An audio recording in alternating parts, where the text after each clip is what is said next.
I didn't think it just a word. Chicken.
Hello and welcome to Therapy of the Absurd, episode 28. How's everybody doing?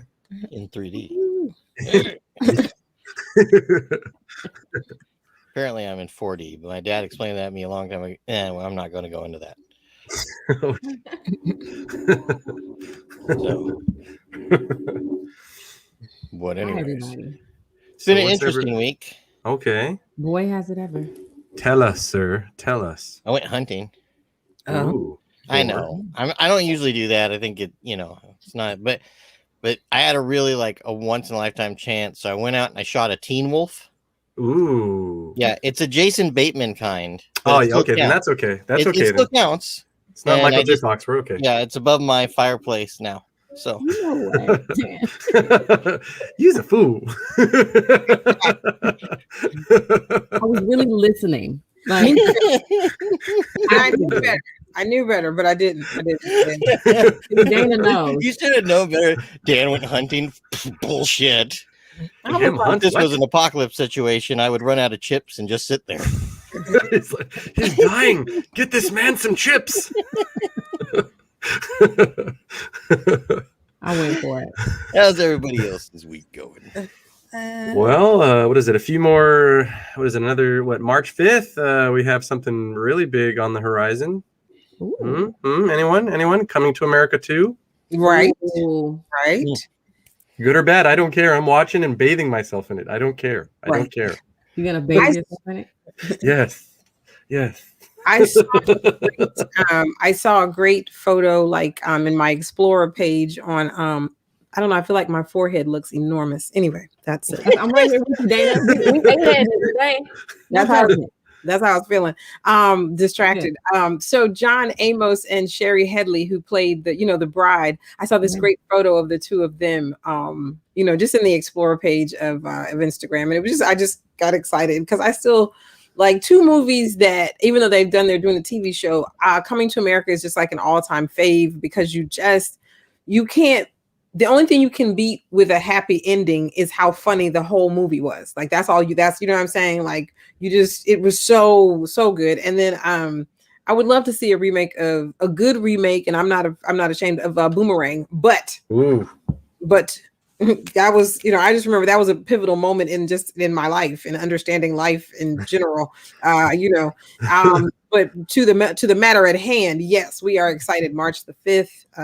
We are ready. We are ready. Oh yeah. I just want to say, like, I've been seeing like some of the pictures and they look the same. Like Eddie Murphy, and they look like you can tell they've aged some, but they look good. And I'm like, this is going to be good because they don't look too far off. Right. It literally like picks up where it left off. I'm excited. I'm right.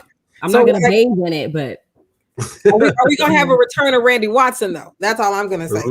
That's what I want to know. Sexual chocolate.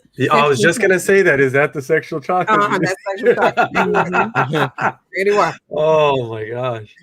Oh man. Yeah, I'm really, really excited for that. There's so many good people in that too. They were saying that Wesley Snipes' performance is insane. Oh, he's back from Texas. Yes. He did a great job. I love Wesley Snipes. And one of the best things is like in what's that one with that great one he was in with Passenger 57. No, the one based off of Brave New World. Where he was Dan Nicole, don't worry, Dan has that one. I'll get it. It's the one with Sylvester Stallone, Demolition Man. They're making a sequel. It's official. In that movie, they had to tell him to redo the fight scene slower because he's so fast that at the time the cameras couldn't pick him up. So they're like, we don't even see like 3 of your hits. Can you slow down? And he's like, okay. Wow. So he had to go a little slower than normal. So. That's like Wesley Snipes. Yeah. Imagine how he opens a door. Oh, geez. No, but Stallone has been leaking and talking about that. Actually, that's real. You can find it if you look up Stallone's. I think it's his Twitter. They're working on Demolition Man 2. So with Wesley Snipes and Sylvester Stallone. Exciting. Wait a minute. Huh? No, we're not going into how he broke apart with Ice right now. And then another good comedy thing. There was an anniversary for Happy Gilmore with Adam Sandler. Any of y'all see the video with that? Him hitting the golf ball? Yeah, I saw it. Oh yeah. What did it say? Was it 30 or 35th anniversary or 25th? I don't remember. 25th. I don't remember. Something. It was around there though. It was either 25 or 35. I know it had a 5 at the back. It was one of those. He practices that every day, like just in case that was coming up. And they brought back Shooter McGavin, the dude who played the bad guy. That guy that eats shit for breakfast? Yeah. Yeah. Oh yes, So, thank so you. how Nick. was both your week? Or who wants to go first here? Dana, go for it. Okay. Let me see. This week, let me think. We caught her off guard. Well, you know what? I finally started celebrating Black History Month. Let me tell you a couple of good things that happened. Let's see if I can grab them fast enough. So I don't know if everybody knows this. Yeah, here they go. Here's a couple of them. Sorry for leaning off camera, but I was excited because Hallmark has the mahogany line, and at the beginning of the month, if you texted and put your address in, they sent you free like Black History Month like greeting type cards. And I did, you guys, and I got my cards this week. I was like, dream, because history has always dreamt of a future like you. I got you are my soul sister. And I love that. Wait, where's my favorite one? Oh no, like of course, me in the messy desk space. There's this great one that I'm not finding fast enough. Shoot and pal. So I'm gonna try to find it before we're done tonight. But anyway, it was just it was brilliant. Sorry, Dana, I don't want to cut you. I just want to make mention that my daughter is dead crawling on the floor. She's doing what? Like She has like a military crawl. Oh, okay. I thought you were like she's like pretending to be the Grudge or something. Like, no, I just had to because I kept looking over her trying to point it out. Go ahead, Dana. What's the other one? I was trying to do this is my slide. I'm trying to be subtle. Where is it? No. But anyway, that said, I'll find the other cards. So that was exciting. I got those this week. And what else? Like the impeachment that was not if nothing else, I got good jokes because Adam Kinzinger, the Republican out of Illinois, his family is dragging him like wrote a letter. You are a disappointment to us. You are a disappointment to God.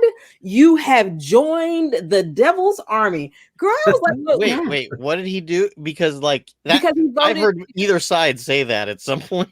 because he voted to impeach Trump. Like he voted for the so there were 7 senators, 3 congressmen. But what I didn't know, because I let myself be duped by the media into thinking that it would happen. Charlie Brown and the Football and Lucy. You need a quorum. You need 2/3. So they got 50, but they did get 57. But that said, I don't blame them. I feel like Murkowski and Burr, and I'm assuming Portman. I don't know. They're trying to be with Ted Danson. They're trying to go to the good place. You know what I'm saying? They're not trying to be with Rush Limbaugh. I'm just saying. So and that's all I'm gonna say, because he bless his heart, he meant something to somebody, not to me, but he meant something to somebody. And so for those people, I understand. But somebody passed away. Rush Limbaugh. Yeah. Oh wow. The best part of my week was that I had seized candy to eat this week. Let me just I'm sorry, it's not time for my monologue, but the Valentine Holy Ghost hit me, and I was in line for 2 hours on Saturday night getting Valentine candy, a specialty box. And I forgot how good it is, Lord. Oh my goodness. These candies are delicious. There were all kind of, there's all kind of foils and things that happen during the week, but eating seized candy every day until yesterday when I ate it all was probably the best part of my week. Half my kids. Half my kids. I didn't eat half of my kids. I ate half their candy. Yeah, that's what I meant. Good clear up, Dan. Yes. And then how was your week? I don't know. I thought I had to follow you eating your kids, so I lost it. Lost it for a second. What a closer. My week was okay. Like I got Valentine's flowers from my husband. Okay. I'm sorry. You know what? Girl, I got Valentine's flowers for myself, so I'm not good. My poor husband. I'm not a flowers girl. Like my wife isn't either. I'm not a flower. It's a responsibility on my. Like I have to keep it alive. It's stressful. Watch these die slowly. Yeah, I'm like I'm barely holding these 2 kids up. But but he did give me a box of my favorite chocolates. It's called like Ferrero Rocher. I don't know. My wife loves those. Ferrero Rocher. Yeah. My wife That's loves with it. hazelnuts and chocolate. Yeah. Right. Ooh. So I was with you, Dana, on down in the whole box of chocolate that I'm gonna get up at 4:00 in the morning and try to run some of it off. Yeah. And then I'm gonna eat about 3 more after I get off the treadmill. Right. Yeah. So, but my week was good. You know, I'm actually back in school, so studying for an exam. You know, just trucking along in life. I don't know what's happening. I don't know what I'm doing actually. A lot Anyway, who's of next? Wait a minute, we went too far into my life. Go. Yeah. Camera I was two. like- Ah, crap, doesn't work that I way. felt it going down. Yeah. No, you're doing good. Very good. We're back. Well, I want to make sure that we give this more time than white guys gave Black And History by frozen. giving it February. So let's go into this presentation. Oh, Okay. You know, You must have read my mind because I was like, and we're back. I'm excited. Here's the thing. I'm excited. Y'all don't even know. Like, I'm so proud and excited. Y'all don't even know. oh wait, slideshow it. Yeah. None of you were looking yet. Good. Okay. Okay. You want me to put it up? Yeah. Now you're good. My week was okay. Oh, Yeah, did good. we miss you, Stephen? Oh, we didn't get to wait. Oh, I thought your week was you No. went over a lot of movies. Okay. Sorry. I didn't know we didn't get to it. Sorry. No. Oh. All right. I'm going to put it up. There we go. Yeah. So totally excited, you guys. The Diamonds and Jewels of Black History Month by Dana Keel. Like, I feel like show and tell. The slides are not in any particular order, but kind of like the first slide, I think we can all agree this is a man who should be celebrated for one of the most pivotal commitments to African-American culture world over. Kool Herc, the father of hip hop. Kool Herc is the Bronx, probably Jamaican born, but Bronx bred DJ who is credited with basically setting up turntables, plugging them into power situations and spinning on the streets and taking, emceeing and talking over the record to a higher art form. Yes. While some do argue, which I probably should have put up here, that, we can also look at like Gil Scott-Heron. We can look at Last Poets, Watts Prophets, which I should have had images of. I'll bring them next week. But I put a lot of gravity on Kool Herc because he actually brought all the elements together. Like when you talk about, because when you talk about these other legends who are amazing, Watts Prophets, Gil Scott-Heron, and the Last Poets, you're talking about a different vibe. You're talking about a jazzier kind of a more sultry vibe that had this message. But for the pure fun artistry and dance of partying, you got to give it up for Kool Herc because he was the first. When they say the first to ever do it, he was the first to ever do it. So we give Kool Herc props. Happy Black History Month, and so that's my number one. And then I think the rest are in no particular order after that. Anybody? Any thoughts? Frank Willis. Wait, we go back. Any thoughts? Any thoughts? And I just wanted to check the comments. Did everybody like shun us because it's Black History Month? I feel like our regular. No. They was like, no, we're not going. They're listening. They're listening. We got their attention. Okay, we're not going to the Black History program. Anyway,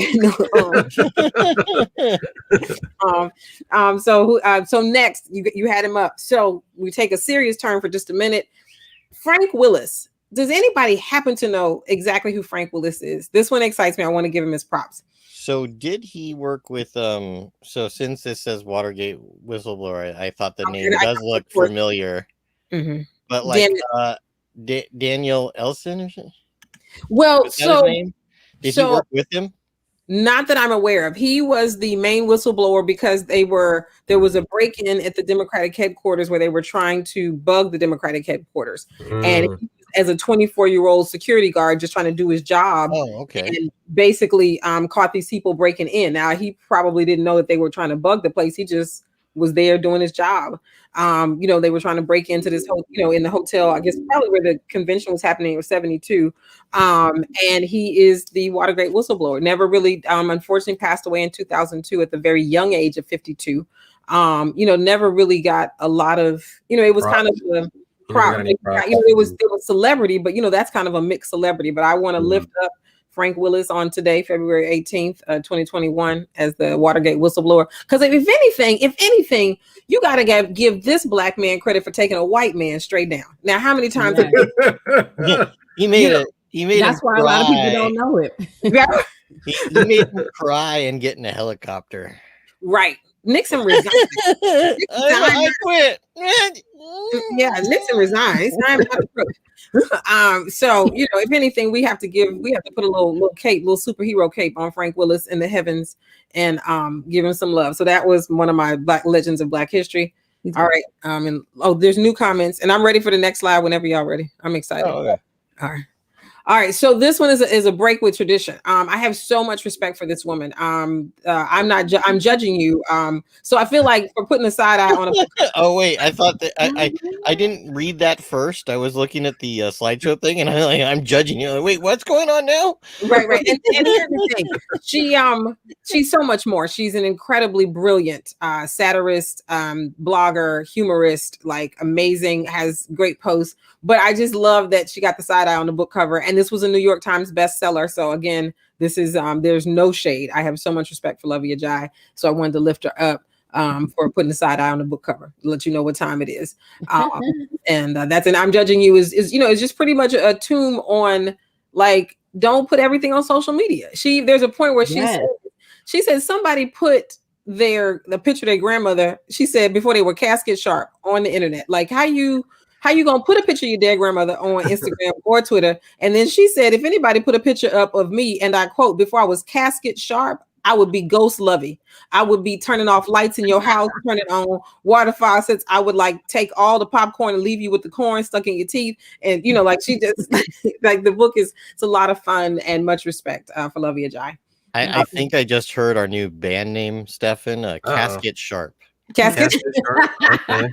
I think I like that a lot. I've never heard that phrase, and I'm enjoying it. Write it down, and we'll do a comedy metal band. And Lovey is, if not mistaken, Nigerian born, but definitely got the stateside thing. And she does a podcast with Yvonne Orji of Insecure, and they call it Jesus and Jollof, because Jollof rice is obviously huge in my Nigerian culture. So that is Lovey Ajayi, you guys. All right, my man, Charles Ramsey. They wanted to throw so much shade on Charles Ramsey, but Charles Ramsey emancipated those 3 women who had been trapped for a decade in Ohio. We got to give Charles Ramsey some love. Charles Ramsey, whatever his background was, they wanted to, clown him for how he looked. But at the end of the day, my heart just got full. He set those women free. They had been down there. Their families had let them go. You know what I'm saying? Like, that's gotta suck. And he heard one of those women, trying to get out or what, like Nicole, looks like you remember the story, but I just wanted to give Charles Ramsey props in Black History Month for real. And I also wanted to pick a nice picture because, I know we don't have a ton of time, but I think it's interesting in this country how, and it's I'll just say this as a person of color, there's still a good degree of self-hate. So this man comes out, and has done this incredible thing, incredibly humble. And then everybody wants to clown because, his grammar's not great, because his hair was kind of all over his, whatever. All these crazy pictures come out the woodwork because, whatever his life was, whatever he was connected with that maybe wasn't positive, he changed what would have happened to those women? You know what I'm saying? This man changed the course of their lives, but people of his own color, skin folk, not always kinfolk, had all this kind of stuff to say. But I want to lift Charles Ramsey up, Black Church moment, and just give him some love for emancipating the 3 Ohio women. That's the best I could do in terms of title. And so that's Charles Ramsey. As we say his name, Charles Ramsey. Charles Ramsey. I love that, Dana. Who we got next? The parents of Neo Soul. I had to give it up for my people. For my people. Come on now, D'Angelo. Can we touch the green? I'm gonna hit that screen right there. So let the Church of Neo Soul say, this is First Lady and the Bishop. I don't, however you want to call it, but these are because his album, if you really go by hard dates, his album Brown Sugar, D'Angelo, came out in '96, and we probably should have thrown a little love in there for Maxwell. However, I think these two, their work, their continued bodies of work, did something really solid and built a movement within the culture of R&B music, of music period, and we got to give them their props. So this Black History Month, I celebrate Erykah Badu and D'Angelo. Michael D'Angelo. What'd you say? I say, and so many others, but we only have time for the Right. top The list goes on because it was we whole. love y'all. When I was pulling the images, because you can't leave out Questlove. Like it's a whole, It's so it's the whole Aquarians. It's a whole movement. The whole thing. Yes. But we'll go with these two for now. Beautiful. Let the church say. All right, Philip Email. You know what? And I still end up spelling it wrong. Magwali? Say it again. Magwali? Magwali, but it's supposed to be EA. Oh. So that's a weird way to spell Al Gore. What? Just kidding. Okay, so hey, that's an old joke. So we could go into like all the details, but you are looking at the person responsible for the internet, like the person who, through all of their computer science savvy and whatever, like I'm not going to try to break down all the parallel. Like this would be Dan's territory, break down. But and actually, the only thing I didn't do, you guys, and I apologize, I didn't really get a year on it. And I still I was trying to see if I could find y'all a year on it right quick, but we don't have one. But it doesn't matter. All I'm saying is we've all, you people talk about, a black man invented the internet, and no one, then we don't have the name. But Nigerian born, huh? I never knew the name. Like I'm right, and it should be EA Wally, so EMEAGWALI. And so what is Ronnie saying? Ronnie said I thought the same thing. It was an old joke, like in the 90s, Al Gore said something where it made people think that he said that he invented the internet.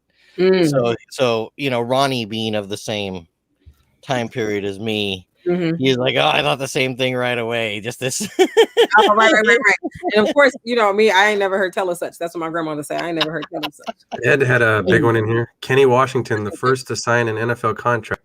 Kenny Washington was actually the first African American to sign a contract in 1946 with the NFL team. He came out of UCLA, where he played alongside two other great black football players, Woody Strode and Jackie Robinson.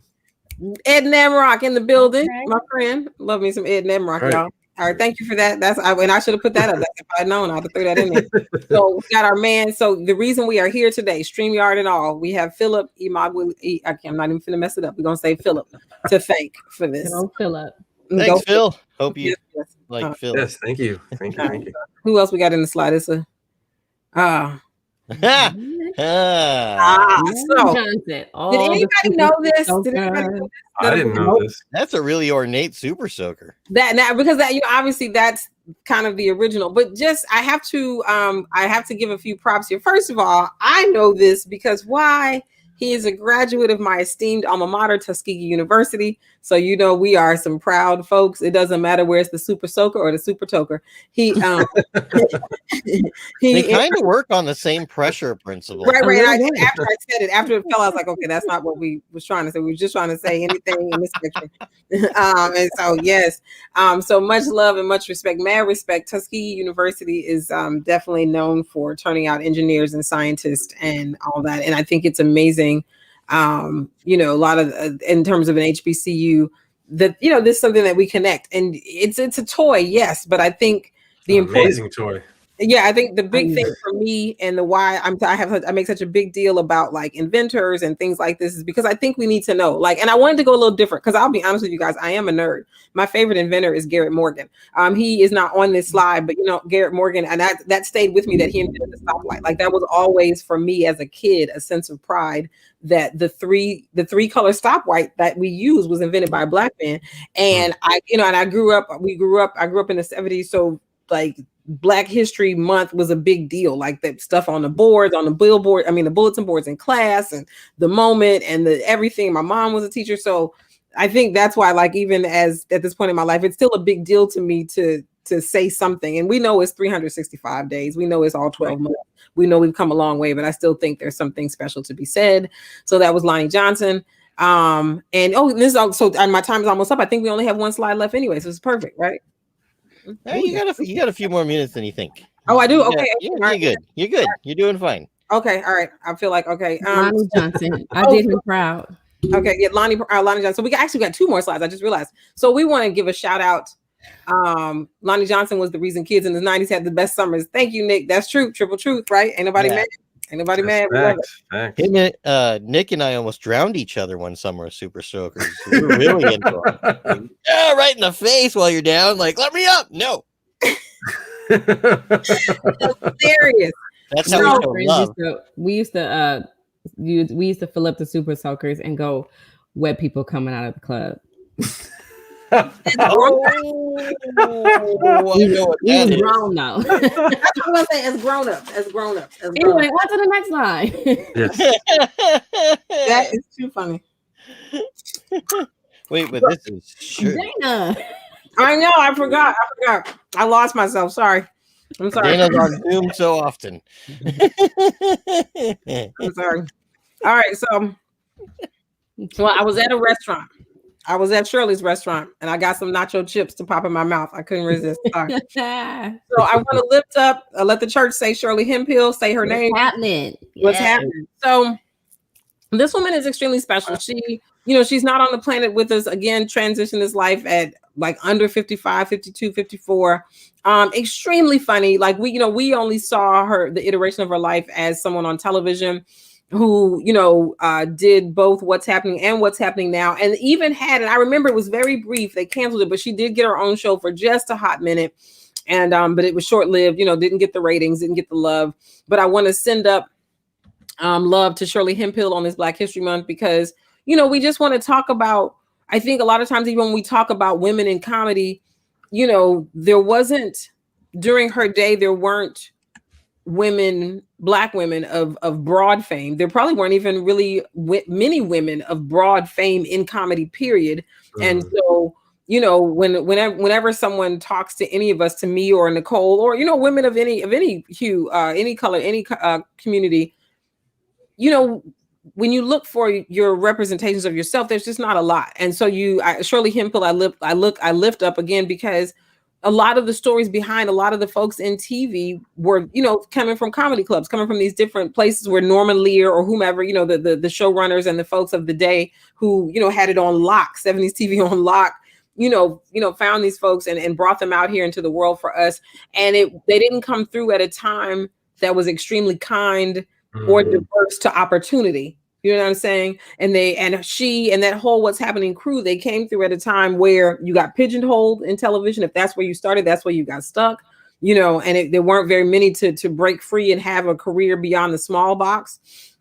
And, and it's interesting. I was on Clubhouse the other night listening, and her name actually came like Tuesday night after I did the weekly flap, and I actually put her on my thing. I tributed her on, if that's a word, tributed. I gave tribute to her at the weekly flap. And then I was listening to Earthquake or somebody talk about, they didn't have very kind things to say about how Johnny Carson felt about African Americans, but they talked about how she was supposed to be a guest one night. And it might have been Richard Pryor, but somebody came in and they bumped her. Wow. And they're waiting to be a guest on the couch, and she gets bumped for somebody else. Those conversations, for all the good reasons, are not recorded. So I'd have to kind of look up a little bit of more lore. But, I feel like she had to, that's probably a very small piece of the challenges that she faced trying to make her way in the world. And so, again, say her name, because I stand here because she was. Nicole is here because this woman was, and somebody needs to make a movie. That's what needs to happen. I think that would be funny. Something needs to happen for real. Like that would be dope stuff. Like even and Alex, I don't know how much story, movie, documentary, something. Yeah, documentary. And I think because I know that like Ernest, what is Raj's name? Anybody know Ernest? Not Ernest Johnson. I can't think of his name, but who played Raj? Like he's out here still doing. He's very respected, but he still kind of does the stage play thing. But there's no reason why he couldn't be somebody's funny father. You know what I'm saying? On some, like with all of the great heyday that we're having with POC projects on all of these platforms, he should be, a father or an uncle, like Lawrence Fishburne's, younger brother on Black. I'm just here, my mind is that way. So is producer oriented is, whatever. So anyway, again, I lift up Shirley Hemphill because she had this minor role, but she certainly made the show. She certainly made the show. You know what I'm saying? One more final slide. Our final slide. All right, Shonda Rhimes and Chandra Wilson, aka Dr. Bailey, mother of the word vajayjay. Come on now. Come on with the different color vagina modes. That's candy. That is candy you can buy on Etsy. That is candy. There you go. That is much better than Wizard Sleeve. I don't know what that is, Dan. What are you talking about? I don't know. What is that? I think it's a masturbation real, joke. or you can eat it I for think it's fake. a masturbation. It's a Borat term. Oh, it's a Oh, okay. okay, I got it.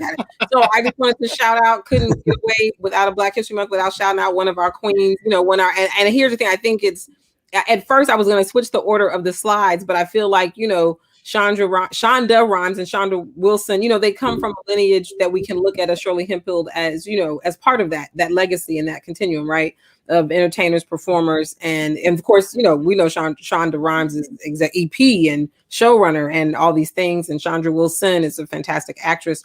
But I feel like that particular episode has stirred a national conversation and a safe word for talking about this thing. We'd have to dig around to see if that was a word that had been uttered, outside of somebody's home before we saw it on TV. But I applaud the courage to say, let me write this and put this out. And, I'm the showrunner. Let's see what happens. And people use this term, and we can have, I feel like as comics, we sometimes can have these broader conversations when words like this exist, or when terms like this exist, so I don't know, just a lot of fun there. Like I said, I try to make it a different Black History Month program. This is a different one. Yeah, this not your mom. This not your daughter's at her school. This not your son. This not Ali's when he was in 4th grade. This not, you can't buy your kids this kind of candy, y'all. Not at all. Not at all. These chocolates are not for them. These are not. Yeah, you're allowed to bite into these vaginas a little bit harder. You said bite in, and Dana already said dig around in. We're going for tonight. Did I say? Well, I didn't say dig around. What? You said dig around, but it had nothing to do with this. But that's what I heard. That's okay, got it. Okay. Audience poll: how do you eat one of these chocolates? Very well, I hope. And if you do, put it in the chat. We want to know. Start from the middle or the outside. Anyway. Take your time. No rush. Let us know. 555-5555. Call Dan. So that has been this month. That was amazing. Good job. All right. I love slideshows. Just so y'all know, I love. You enjoy that a lot. I can tell. I like making them. I like. Ooh, can I say this? Can I say? Anyway. So I think the first time we did it for Ask Credit of the Week, she's like, "Wait, slideshows were an option." Hey, we got complimented by a really good friend of the podcast for our slideshows. So doing something right. Thank you, Nick. And I like the pie. And Ed says middle 100. What is? I'm scared to ask. Like Ed, what's talking about? Oh, from the middle. He would eat it from the middle. He has the same answer I do. He has the same answer that any guy should. Okay. All right, so we have very nice. Mm-hmm. We have tenderly with Ronnie. Okay. And then we have Ed. Okay. They're letting us know. Sharing is caring. Thank you. Yeah. We now know what kind of questions they will answer. Exactly. See? Holy moly. Nick, it just went in another direction. Good brother. Okay. I can't even see him. So You want to see it? Check it on the Facebook, like the page. So we got to get Stefan. Yes, we have an amazing guest for everyone. A comedian from Canada to tell us all kinds of interesting things about Canada. Yes. Uncrustables. Right. And we've done some open mics with her at Dow of Comedy. And we're going to bring her up right now for everybody. Desiree Walsh, everybody. Ooh, Desiree. Hello. Y'all know that. Everybody know that? There we go. Huh? Did you guys know Desiree is a twin? Yes. Oh, yes. Yes, she's a twin.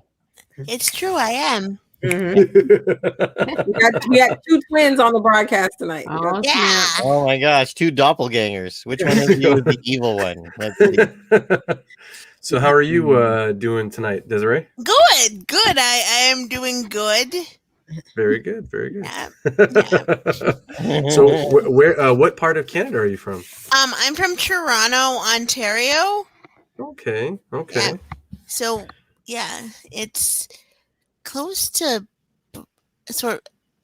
I guess Buffalo, maybe it's kind of close to. I don't know, like Niagara Falls area. Oh, okay. That's And good. for you guys trying to put it into some sort of perspective. Those of us will be running to the map after the broadcast. Yes. So you can run to the map after the broadcast. Right. I know that Canada is above us. I definitely don't know one end from another. I'm going. I know that Nova Scotia is way, way, way, way up. That's all I know. Yeah. Are there any French speaking people in your side of Canada?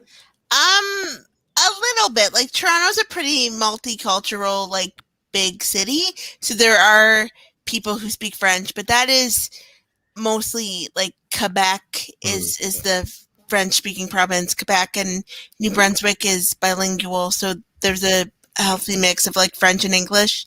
And then Montreal, Manitoba is also like, I don't think they're considered an official bilingual province, but they are. There's quite a large population of both English and French. And then if you go up to northern Ontario, like Thunder Bay area, kind of closer to Minnesota, I think there's a better French-speaking population up there. But majority of like Ontario is mostly English-speaking people.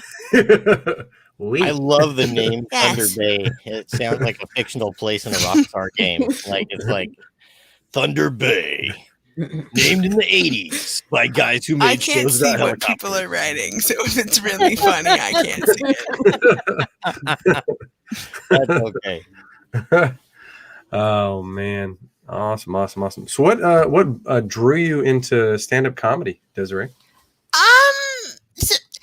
Sort of the most consistent feedback I've gotten on every job I've ever worked is you are very funny.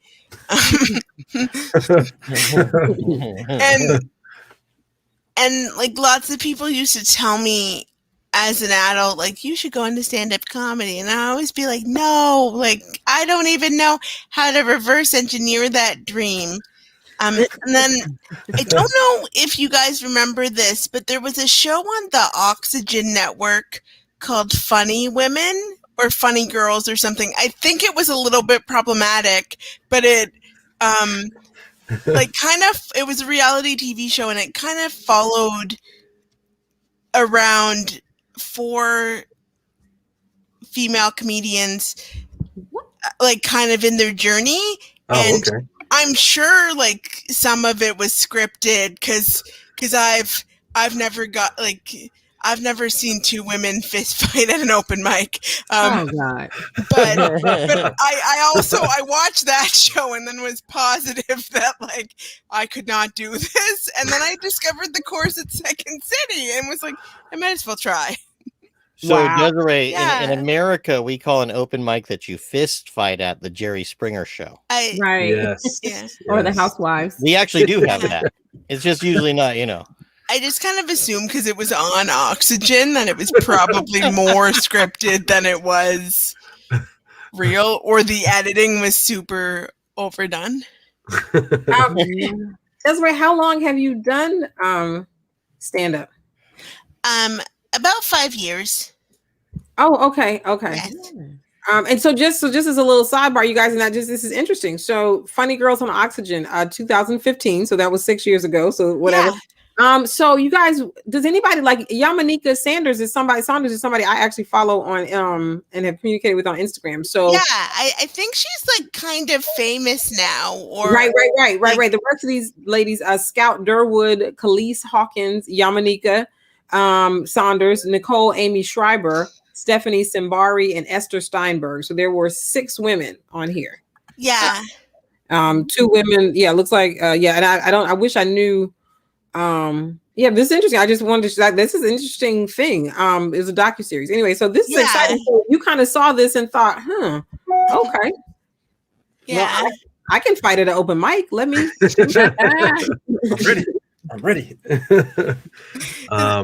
It was kind of good I saw it because like it kind of set me up for the understanding that stand-up comedy wasn't easy. Like I don't know what it's like in the States, but because I'm Canadian, but in Canada, like unless you're actually in stand-up comedy, you don't know how hard. Like I had no idea there was something called an open mic. Like I fully walked into my first. Well, it didn't walk in. I'm in a wheelchair, but I was there in the second city and was like I'm sure I will be Amy Schumer in like 4 weeks. And the teacher was like, no, like it is actually quite hard out. Like, you know, Toronto's a pretty dense. Like we have a lot of comedians. It's kind of one of the cities you go to if you want to be like a comedian. So lots of people move from other parts of Canada to be here. So we have a lot of comedians in the city.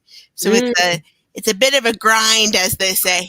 That's actually what we deal with over here in California on the opposite coast because we're now, close to LA and our main place is LA. So most of the comics want to go there and there's thousands of us. And there's so many of us and there's so many good ones that you start going, okay, so I'm going to go to this friend's show and I'm going to apologize to these 4 other friends. And then tomorrow I'm going to this show. I can't see the chat of the other people, so I don't know what's going on. Oh, no, they're talking about poutine. We'll get to that here in a sec, though. They wanted you to send them some, but I don't know if you have the good place. You cut out a bit, so I heard my name, and you make a good point. Oh, that was Dana, and I apologize. Go, Dan. I apologize. That was they were just saying. Sorry about that, because I think we're all jumping on each other.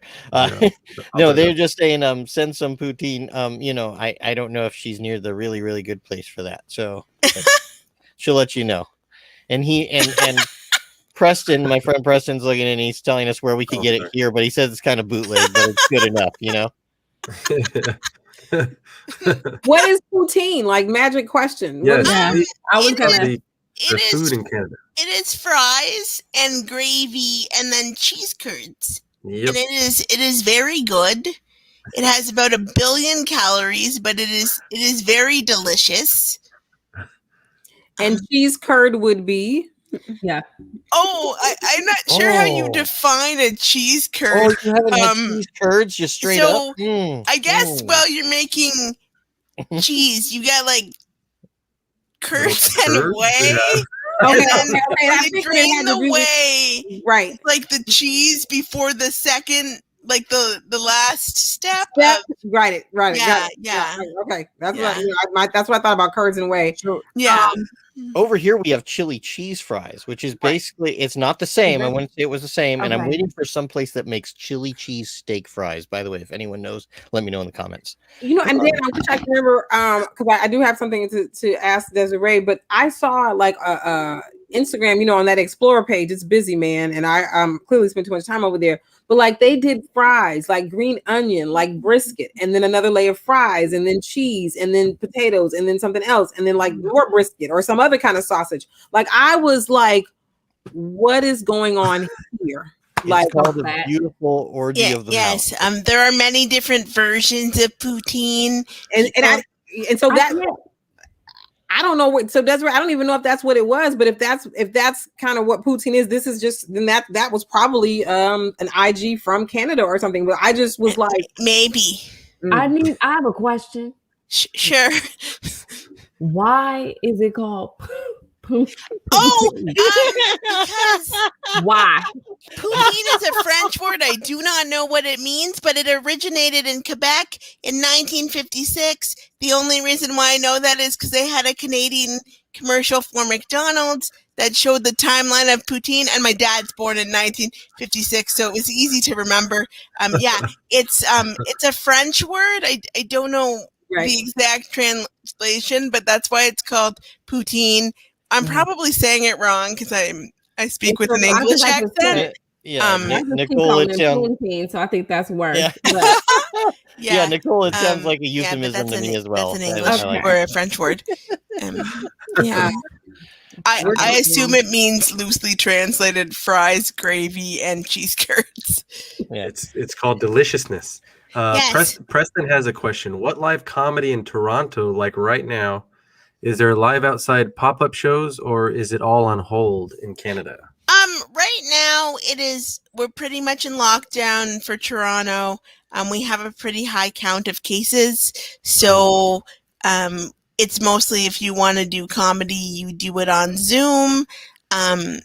It's also pretty cold and snowy here right now, so there haven't been a lot of like pop-up shows in the park because it's not very nice to go sit in the park right now. But in the summertime, when it was nice, like people did have shows in their backyard, and a few people did attempt to do shows in the park.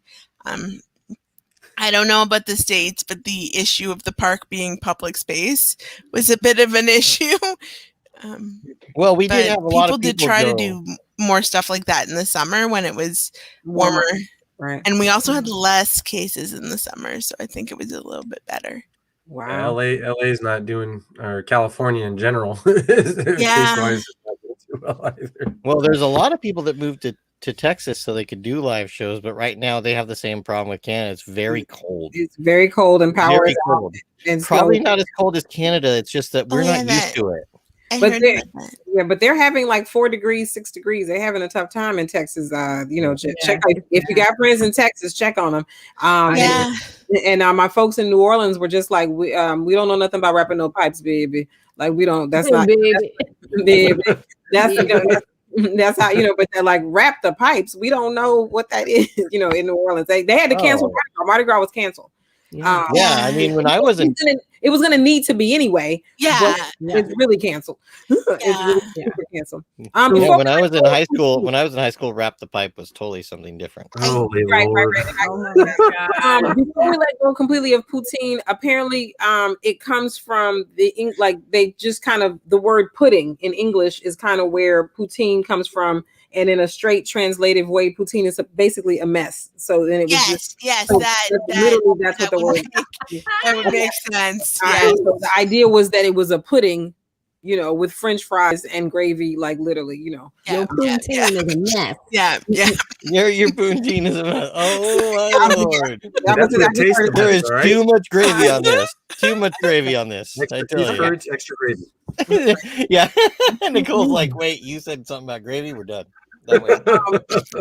Desiree, like, what do you like? Here's the thing, like, you just said something very powerful earlier about so many comedians. I was listening to Ali Sadiq on the Joe Rogan podcast, and one thing he talked about was when he got started, he said he went to a mic, and the guy before him was trying to give him a little advice and said that he had been a comic for 20 years. And so for Ali Sadiq, he's sitting there thinking, well, if you've been a comic for 20 years and we're both in this room, like, he was like, I've never hoped for anybody to be bad, but I wanted to understand, like, why somebody who's been a comic for 20 years and they're still at an open mic with me and I'm at the beginning. So all that to say, the question is how, and in Canada with so many, because we're having the same issue here, how do you even like break ahead of the pack if there's such a thing? Like, how do you distinguish your art and yourself and make a name, or how do you think you do that? That is like the $1 million question. Right. And if anyone knows out there how you do it, how you break out of Canadian comedy, please let me know. Hit me up on Instagram, because I don't know. Like, it seems to be like a different. One of the things I find really interesting about comedy is I used to be a competitive swimmer. And like I played sports a lot as a child, and like when you play sports, if you're like, I want to go to the Olympics, like there's a definite path you should take to get to said Olympics, and there's definitely things you should not do to get to the Olympics. But with comedy, I feel like it's just like do whatever and hope it works, and like there's so many people that have so many different paths that have gotten to success, and then there's been so many people who've done so many different things and they haven't been successful, and there doesn't really seem to be like an exact formula or like a true list of what not to do as a comedian to become famous. Right. I don't think the list is clear of what to do. No PCP 5 minutes before a show. Well, that's a good one. Ah. That is That's a note. good one because you go on way too amped up. Yeah, that's No bath salts. Yeah, no bath No salts. bath We know what happens with those. Yeah, you don't want to do that. Yeah. okay. I don't know what That's happened. right. Bath salts. Like what Oh, happened? you might start eating Oh, you people. never heard of Like bath there's Oh, people no, go don't look crazy. it up, Dana. It's going to harsh your mellow. Yeah, don't. No, It was it's a whole really thing. crazy. Okay. Yeah, Yeah. it Really was. crazy. Okay. It was a Yeah. whole thing. Yeah, no, It was. And No it hit ca- there no in comedy Canada with bath too, salt. huh? Wow. Yes. Because then you might eat the audience. You don't find that funny? Ah, yeah, you don't want to do that. Desiree, what is your goal in comedy? Like, what do you feel like is your comedy? She's looking at her. What's your, She's like, 1 second. Yeah, I don't. I was on a podcast earlier today. Apparently, I'm doing a tour. And the host asked me like, "Where do you see yourself in 10 years in comedy?" And I was like, I honestly don't know. Like, Wait, I was don't this like. wearing a tie. I guess I have like the obvious goals. Like, it would be nice to. Sorry, somebody just wrote something about PCP. yeah. Don't I do tried to get that. off of it. Yeah. Sorry. I tried to take us away from the PCP and the bath salts. And I was like, Yeah. well, let's go for what's your goals, Desiree? Come on. Okay. Let's Like, I guess I have the obvious ones. Like, come back. Here. I guess I would like to put out an album. Like, it would be nice to like make just for laughs. It would, but like all of that stuff seems very like, again, kind of fictional or far away. The thing with albums is like, not with you. You're after your extremely mom aware. and your sister buy it, who else buys it? like what is that? Like, I like your album. I think you're funny. I think you're hilarious. okay, so my mom, my sister, and Stefan would buy my album. Okay. I would Yeah. buy it too. I think you're funny. Okay, Nicole. Okay, Yeah, so I that's would buy 4 it. people. So I'm gonna go and put out an album now. 'Cause I'll buy it I- and I'll I- tell others about it that might steal I it. have a fan base. Yeah. Yeah, You I'll can buy lead it and tell with others that. that might steal it. Yeah, No, that I sorry. have a fan. Yeah, I have a Yeah. fan base. Leave with that the rest of the week. You can walk Yes. when you go somewhere like, listen, first of all, I have a fan base. So Yes. can I get a number 2 with a Sprite? Leave with Ronnie said, goals. Don't do drugs. Wait until you're famous. No. Yes. No, don't. You should not do drugs ever. So, true. Who was the first comedian that Yeah, inspired you? don't ever do any drugs, anybody. Like it's even though I do comedy, like I didn't spend a lot of time watching comedians, but there's a local comedian. I am disabled. I use a wheelchair. I think we said that. And there's actually a girl I went to high school with. Her name is Courtney Gilmore. She's a year younger than me, so we weren't really friends in high school, but she started doing stand-up comedy way before I did it, and she's been quite successful in Canada and I believe in the US a little bit. And she was actually really inspiring to me because she was able to like kind of give me tips about like navigating the stand-up comedy scene as a wheelchair user. I mean, she doesn't use a wheelchair. She's an amputee, so she walks on a prosthetic leg, but she was still able to like kind of give me like tips and stuff. And Guidance. And that was probably like the most supportive comedian that kind of made me think that like maybe I could do this. And then in terms of like comedians from like TV, like Rosie I was kind of young when Rosie O'Donnell had that show. Remember when Rosie O'Donnell had a talk show? Yeah. That was probably like the most consistent comedic thing I watched as like a younger person, just because my mom really likes Rosie O'Donnell. Yeah. I liked her in what was that movie Stakeout? I think it's called Stakeout. Yeah, I like a Maria lot of her Estevez movies. They're funny. I like League of Their Own too. Oh, classic. That was There's no crying in baseball. That's exactly what I tell my kids when they cry. Yeah. Like, there's no crying baseball. This isn't baseball, Dad. I'm like, oh shit, I'm at the wrong game. Oh my goodness. All right, let's go into. Oh, actually, wait. We do have one more question. If there was anything in comedy in 2021 that you could change, what would it be, or anything to improve it?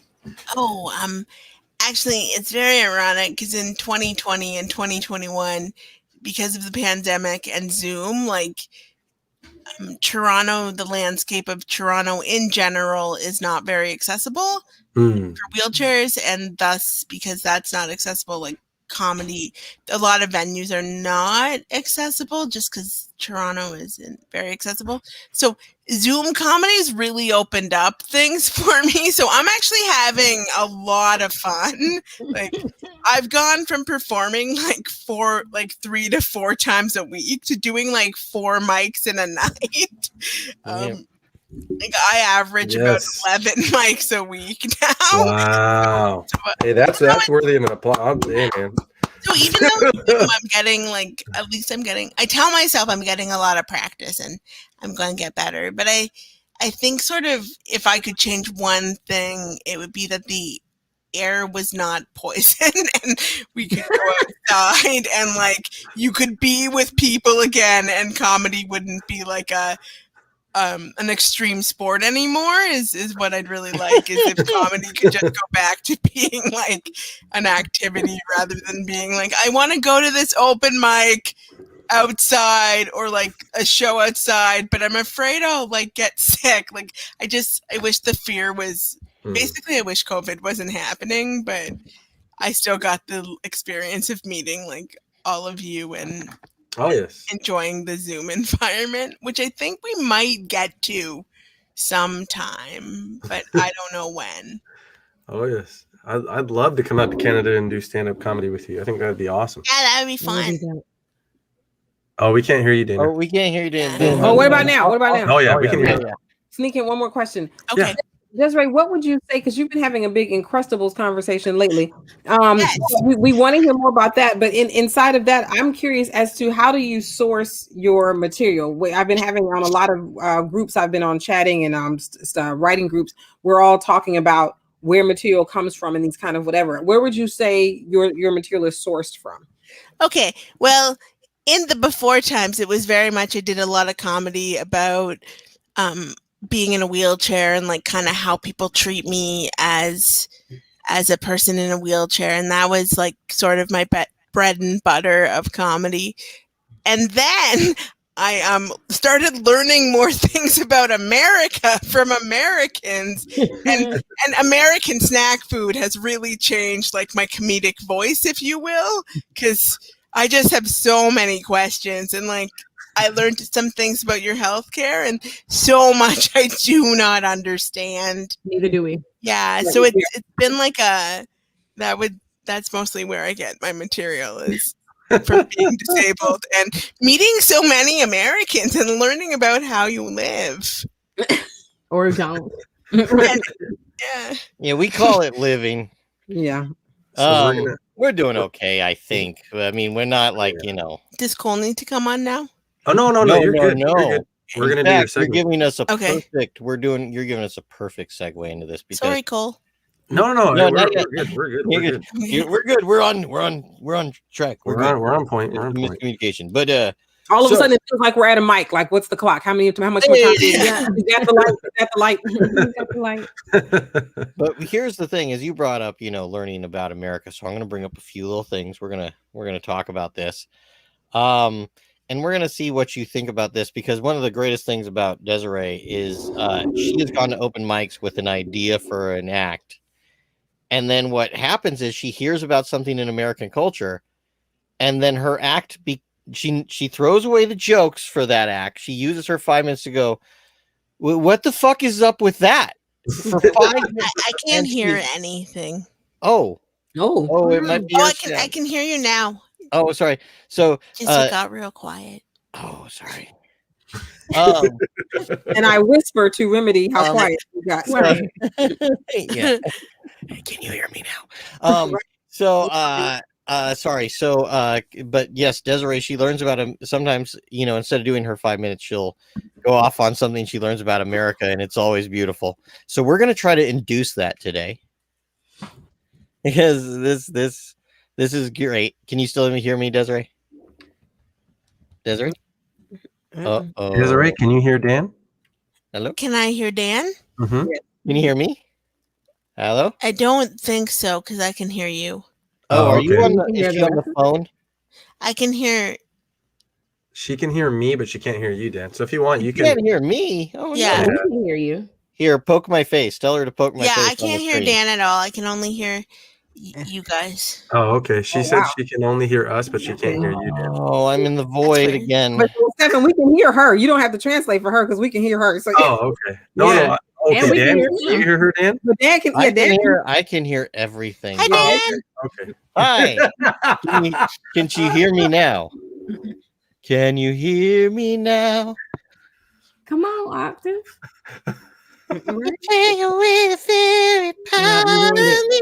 Come on, BG. I'm not going to do it. There's no way I'm doing the ooh. No, you're not hearing that. I don't think Desiree can hear you, Dan. Like she's like looking like you. Yeah, No, all I if can hear is after she's on the Dana phone, and Nicole if and she's on the Stefan. iPhone, Like if I she's on- don't hear Dan. I don't hear Dan's voice at all. if she's on the iPhone, she needs to click my picture. Okay. Are you on an iPhone? No, I'm on a laptop with a headset. Oh. Should I be on an iPhone? No. Okay. This is some of our great material, everyone. Well, Dan was Seriously, singing, all planned. so Well, so until we figure it out, maybe if someone else does You can send it to me and I can ask. All right, so we're gonna do telephone. Okay, so tell her, what does she think? Has she ever heard about the difference? Has with... Dan been talking this whole time? And I just haven't been addressing him in the conversation. I'm talking to the spirit of Dan. Go or ahead. Communicate through me, Dan. or wait, not. like let me ask this: is there a slideshow, Dan? No. It was just questions. So I'm here. Wait, I'm gonna leave and come back. Okay, so we just need our own America facts. Got it. Right. Okay. And Well, you can start it off. Is it true in Canada that soft drinks are called pop and not Yep. soft drinks? Okay. Mostly, yeah. Okay. and you do know, Stephanie, that's true in Detroit. People say, Yeah. I was about to say we called it pop too. Apparently, that's like Oh, I see Dan now. Can you hear me now? Oh yeah. All right, Yeah. here I Okay. am in splendor. You're on, Dan. Go. Okay. All right. So I've been looking up what some Canadians that come to live here think is really odd about the difference. So one of these, no offense to some of my friends that are watching, one thing that seems odd to Canadians is our loud patriotism. Yes, that is. We do find that rather odd. Yeah, I find it odd too, because like my parents, they had sex here, and then I was born here, so I'm like, okay, I'm here, and I like it, so I'm gonna hang out. But like, Yeah. I'm probably not gonna put posters everywhere. Yeah. Or invade the Capitol. That I was Yeah. not expecting that, to be honest. I was just sitting here like, oh, I did not see that coming. Just weird. It's like and that's the weirdest thing about invading neither did Capitol. the Capitol Police. Yeah, that's the weirdest thing about invading the Capitol is like the guys that did it with the Confederate flag. It's like, wait, you don't even care about America. Don't understand. You have the wrong flag. It's like, oh Jesus, you have the wrong flag. What is Anyway. number? Do you have a number 2? Oh, and number 2, who does number 2 work for? Okay. Yes. So have you heard about our news stations, our 24-hour news stations that we have? I think so, yes. Okay, so what we have is one day someone invented cable news because they were pure evil. And what happened is because they had to fill up 24 hours of news, most of it became opinion. And then in order to cultivate listeners, we had some opinion news sites go and say, we're going to dedicate everything that these people want to hear to our news. And then this news site said, we're going to dedicate everything these people want to hear about the truth to our news. And then there's a lot of Americans who see this, but one of the biggest problems in America is that we have a good half of America that doesn't notice that they're watching extremely biased news, and that's one of the problems we have. Yes. You saying this is all Ted Turner's fault? Is that what you're saying? It might be Ted Turner's fault. And Fox News, because those air up here too. Right. Oh, right. geez. No, don't do that. Yeah. But before Ted Turner created CNN, we did not have a 24-hour news cycle. Like before that. So that's why that is like he's like a contributing factor. So he is the factor. Like because there wasn't anything. And here's the thing, much respect. Don't misunderstand me because I love Ted Turner. Because all the good music video shows used to come on Turner Networks, on TBS, and on all his other stations when I was in high school. So I had night tracks to watch. But the other side of that, the dark side, would be a 24-hour news cycle. But yeah, I've heard that in Canada the news is quite different. That there is a law about that keeps factuality in something that has news in the name. Is that true? I think so. Like I don't actually know very much about news. I think our news is very different from yours in that we talk about other countries. Yeah, that's true. Sometimes we talk about you guys a lot, but we also we talk about us. I think there might be something because I have seen them issue broadcast news and then issue corrections in the next broadcast of things they maybe messed up, and I don't know if you guys do that. I kind of thought you did, but what a concept. I think that would relate to the laws around I guess broadcasting news. Yeah, fact checking. Well, we actually used to have that. It was part of the New Deal. It was just repealed later on. Where if your news had to be factual. If you said you were news, it had to be factual. And it got repealed along with a lot of the New Deal stuff throughout the 70s and 80s. Oh, wow. So here's something I read that was interesting to me is there was a complaint that when and it was multiple sources saying that in America they don't say you're welcome, they say uh-huh.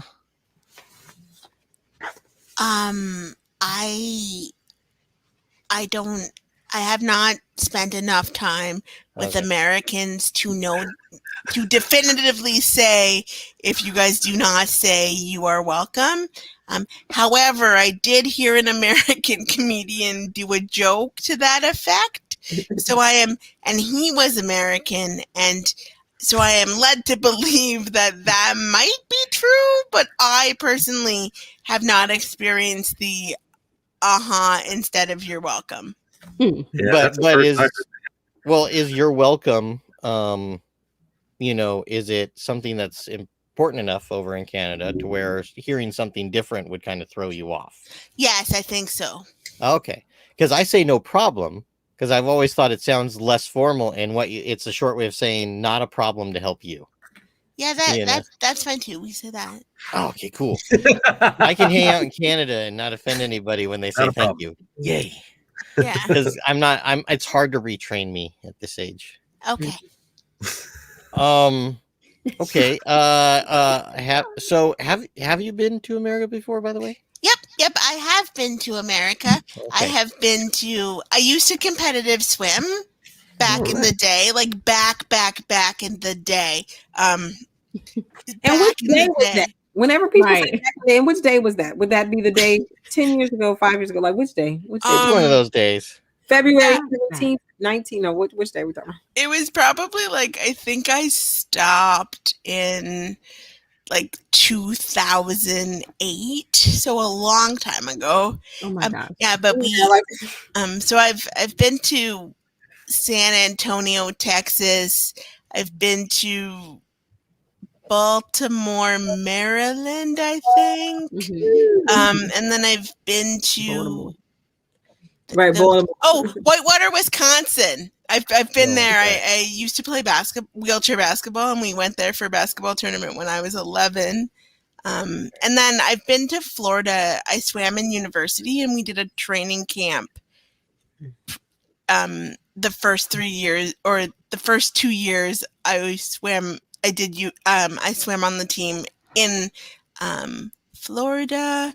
I forget where that was, but it was somewhere nice. And then I went to Florida, like Disney Land or Disney World. Yeah, like the Disneyland or Disney World when I was little. Nice. When I was like 7. So I have been to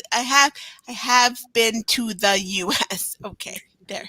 So I don't know about all those places, but 3 of those places sound like you could answer this question. Is okay. When you were in places like Wisconsin and Texas, what did you think of American portions when you went to eat somewhere?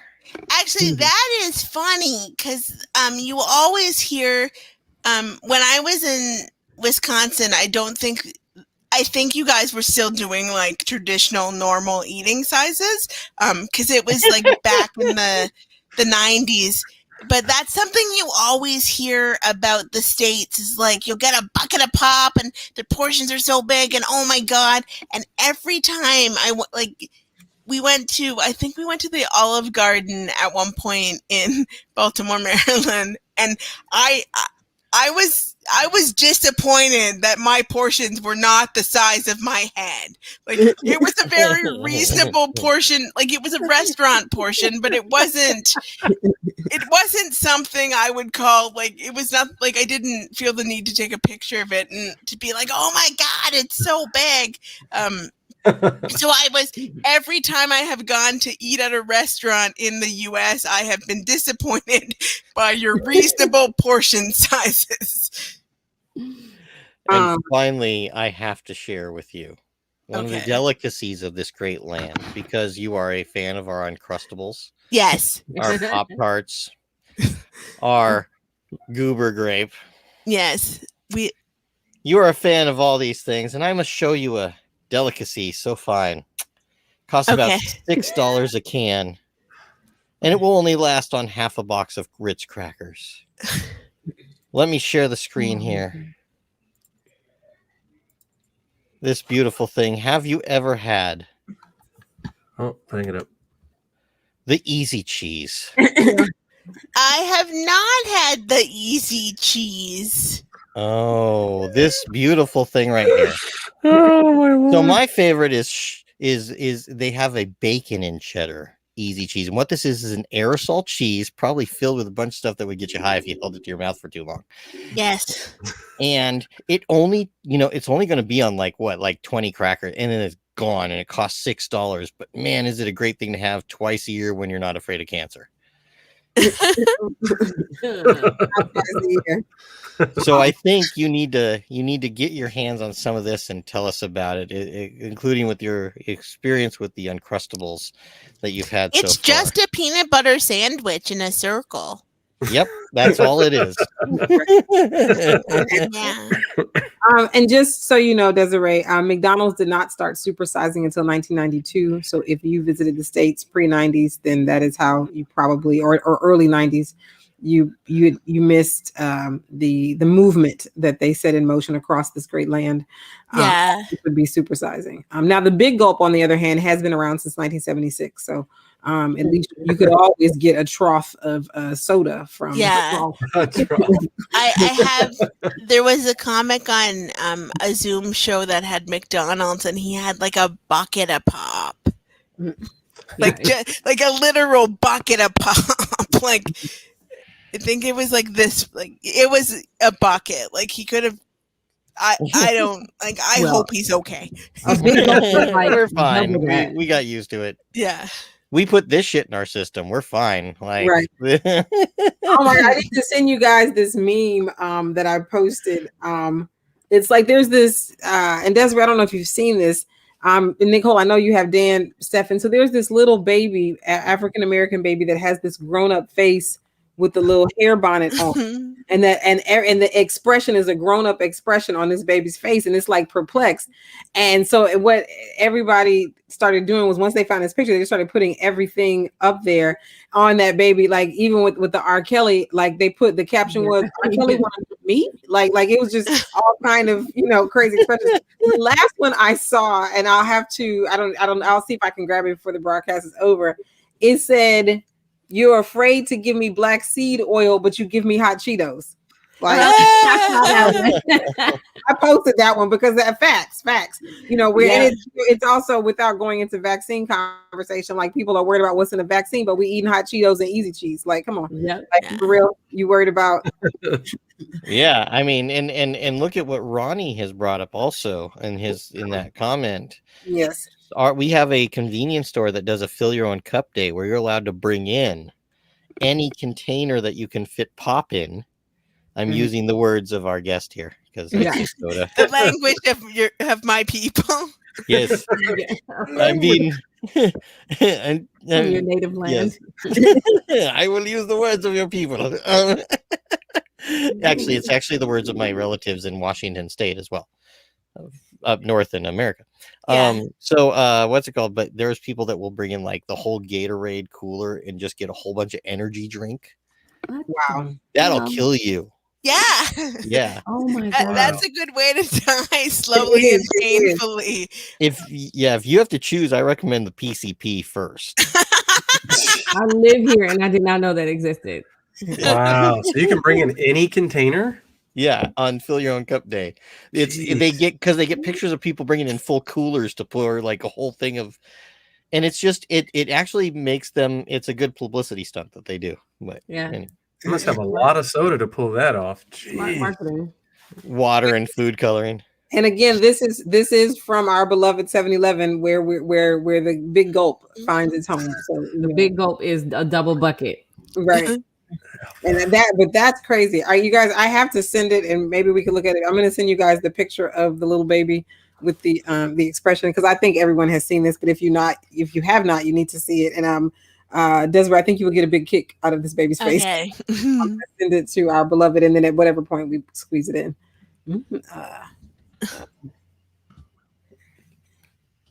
Wait, what's that? Oh, Dan said, and what did you say? I didn't hear you. I'm sending a picture of the baby who is concerned because they're afraid to give her a nutrient or a supplement called black seed oil, but they will give her Cheetos. So and it's are we about to look at some emaciated baby with a lot of orange around their lips? Of course that's horrible. Of course not. It was just okay. Not like, and I'm saying it's I don't I know we have a guest. All that I'm just sending it as something he's in. This is a side thing, or we're gonna put it up right now? If you guys get it, if you want to put it up right now, if you get it that fast, I was just saying That's up to you, Dan. I'm trying to get it, but I've not got it. Okay. Gonna get it, never gonna get it, never gonna get it, never gonna get it. Come on in, Bo. Okay, right. Whoa. Right? Like I'll try it again because I try to make sure I send it to Dan Ochoa because we've had that. My sister used to play that CD over and over and over. I remember that and Salt and Pepper. Right. Salt and pepper. Because they go hand in hand. Oh yeah. Never Gonna Get It was the theme song of my first half of high school. Poor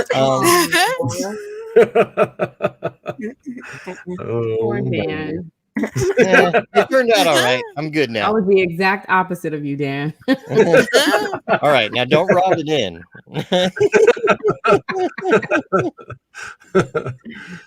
Man. It should be there now. We heard it. Shush off. Right. Just so loud. My computer.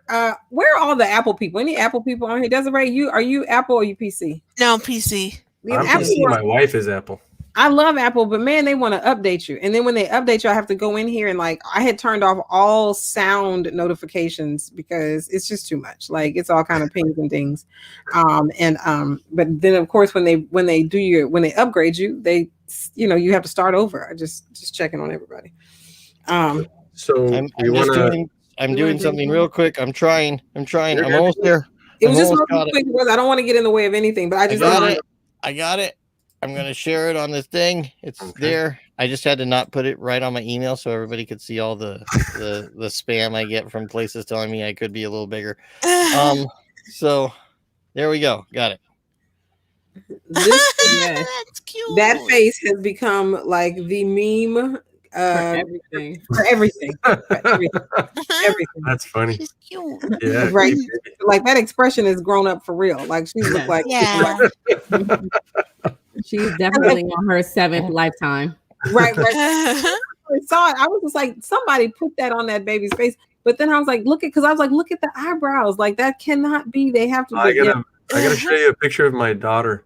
When the photographer came in to take pictures, she made a similar face but held her fist up like really high.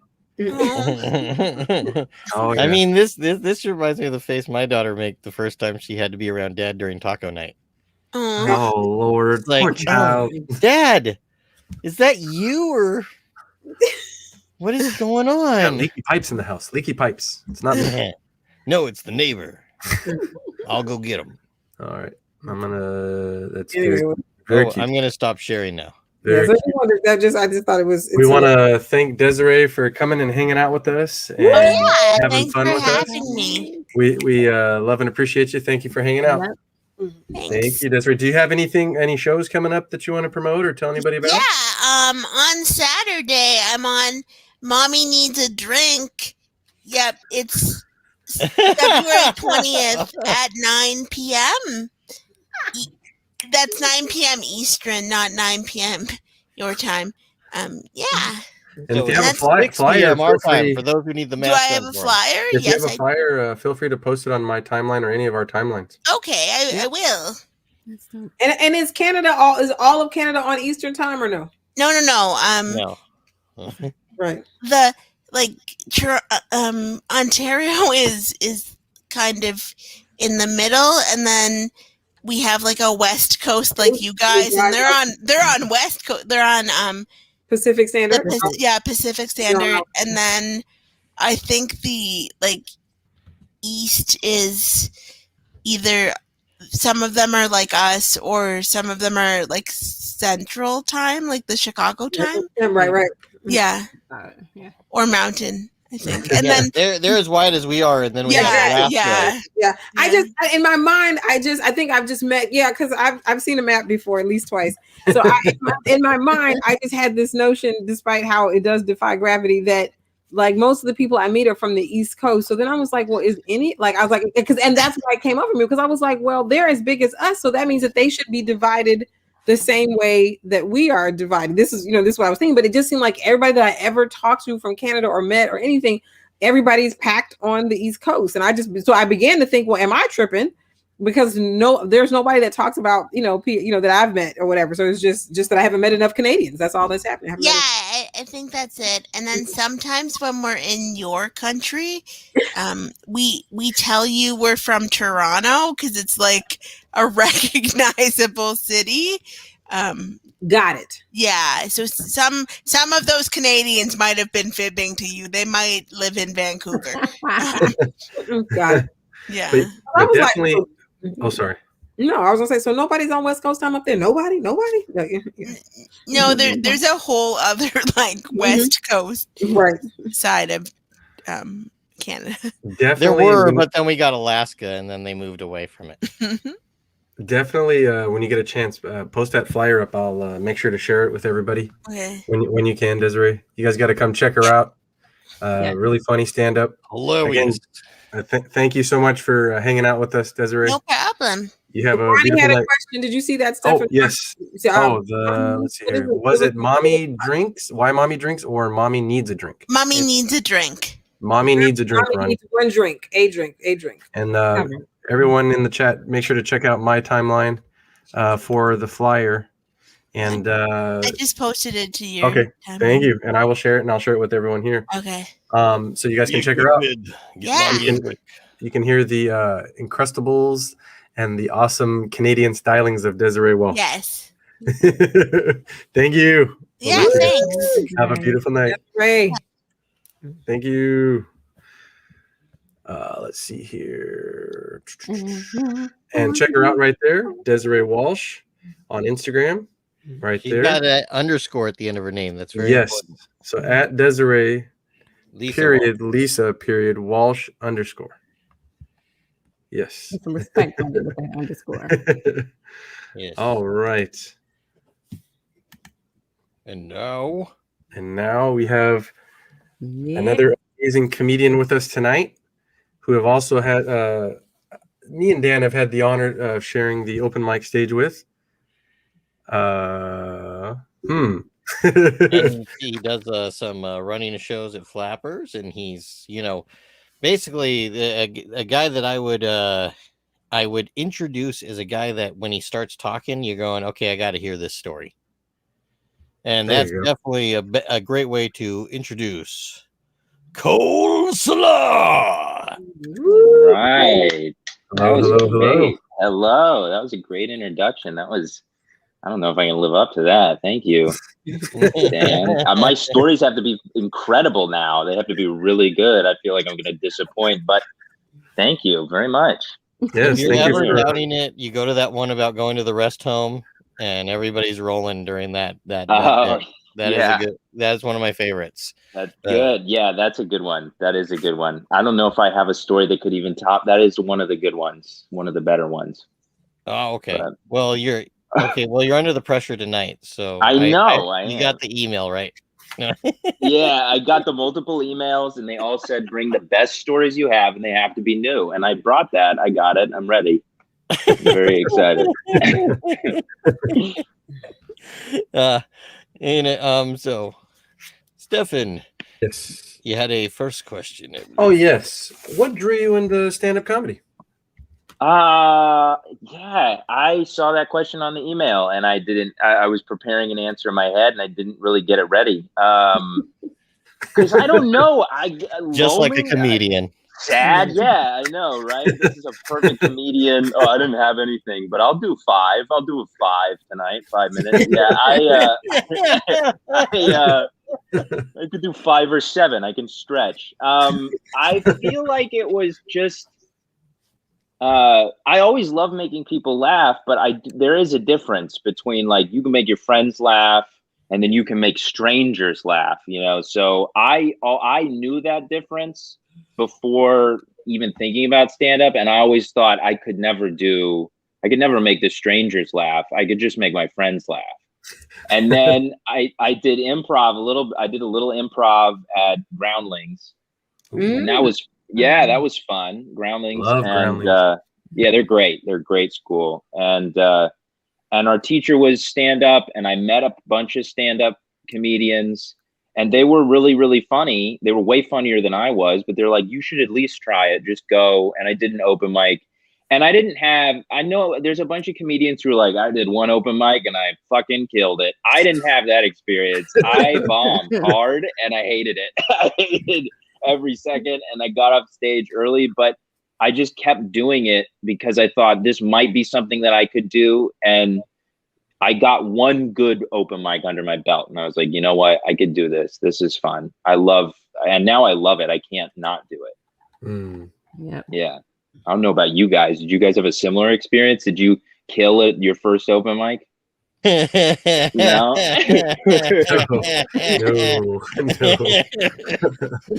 I did. There we go. We got one. Good. Yeah, I felt like. I mean, I that's what got me hooked. I think I've had some interesting days since then, but interesting you say that, Cole. Like I felt so charged up. Like after my first open, I was like, yeah, I'm gonna come back and do this every week. Until they move the place. Until they say, oh, here she comes. We're not letting her in. Whatever. Yeah, we're not letting her in. No more for you. You're here too often. Yeah, go away. My first open mic was at a place where it was on a Friday. So it was a Friday open mic, right? So Friday sometimes on the open mics can be the crowd of people that are like, oh, it's Friday. I don't even care that it's the weekend. I don't know if you've had the same experience on a Friday mic. It's kind of weird sometimes. No, yes, it's very weird. Is that the one I did with you, Dan? No. This was when I tried on my own first, and I went, and then I saw those people on other days, and it was totally different, like scenario. But for some reason, the very first mic I went to, everybody's like, "So I'm still alive." Haven't died yet. I don't know if that's a problem now. And I'm like, ooh, I didn't know there was this much of this. But then it was different on a different night. So where are you originally from, Cool. I grew up in Texas. I'm originally from Texas. Yep. I lived in Texas, a little bit in Louisiana, and What part of now Louisiana? I'm What part of Louisiana? Shreveport. My aunt lived there. Yeah. New Orleans, middle school, high school, all the good stuff. Yay. All right. Yeah. I love New Orleans. It's awesome. Shreveport. I don't know New Orleans that well. I've only gone and visited. Yeah, but I love Shreveport. It's a great little city and Bossier's right there. And yeah, it's a great area. But I grew up in Texas, and then I moved out to LA right after I graduated college because I had a job opportunity in LA, and just been. I think I've been here for about a year and a half coming up. So yeah, I'm fresh. I'm a fresh face. So you came right before the pandemic, pretty much. I started stand up right before the pandemic. I started in March. I started 2 weeks. I had two. Same. Yeah. Same. Yeah. What? I had 2 weeks of it, and I was just going to open mics. I didn't know anybody. People would like hang out after the open mic, and I was like, I'm not funny enough to do that. I should go. Yeah, they're all like tough. I didn't feel like I was tough enough. They were like, I started heroin at 5. I'm like, I never did that, and I don't have a life. I'm going home. I've had such a cushy life. I'm out. And they're like, yeah, whatever. And then everything shut down. So I don't know the live stand-up stuff. Yeah. Oh, wow. It is kind of weird when you hear the stereotypes about like why people are comedians, and you go, well, I had very loving, caring parents. Am I going to suck at this? That's exactly what I thought. That was, You love me too much, mommy. Damn it. No. Why didn't you hate me more? They picked me up on time from school. Like I never had, like I sprained my ankle once and that was it. Like nothing, I haven't had a terrible life. I have a great life. And all these people are like, yeah, I was abandoned on the street. I'm like, okay, I can't. That's great. That's a life right there. Talk about it. I want to hear about it. Oh no, I my comedy career, as of the post I got this morning from posting stuff on Facebook, was a year or something. It says a year. Yeah. Happy birthday! But March, a little bit into March, before the lockdown happened, I did Dow Comedy Studios comedy classes, and trained with Bobby Oliver, and our graduation show was at Flappers. And so, I got to perform at Flappers, and that was fun. It was very interesting because I hadn't been on stage for about 7 years because I was doing extreme metal music for 17 plus years. Yeah, yeah. That was my first time being back on stage. Back on stage. Did you get nervous? Did you get really nervous when you went and did the Flappers showcase? CBD gummies help. I'm just going to say. Takes a little of the edge off. Just a little bit. Not so much you don't have your wits, right? But it helps with that little bit of that edge. Right. I'm like if I took 2 shots of tequila, I'd be like, where am I, guys? Yeah, slurring your speech, nobody understands it. What was that joke he said? I don't know, but the way he sounds, it's funny. He was fucked up. He sounded like Daffy Duck. I don't know if that was on purpose or what. Yeah. I think it's funny because I went in a little too cocky, and then like halfway through, I'm like, I guess I'm not doing good. Because you're not used to that. Did you say no, that you're just no. I didn't say it. It's just you feel it because you're not. It would have been good. You're not used to open mic. Like when we look at open mics on like TV shows or movies, like there's 40 people that aren't the comics there. Yeah. Like that's not how it is. It's like it's the other comics, and there's a lot of comics that they'll like your stuff, but what you're gonna get out of them is this. Yeah. Yeah. I always, at the beginning, if a comic that I liked followed me on Instagram after the show, if I bombed, hey, listen, that guy was funny, and he looked me up on Instagram, so I'm good. That's it. That was all I needed for validation for at least the first 2 weeks, and then I was like, all right, I'd like laughs now. Laughs would, that would help. I got a validation.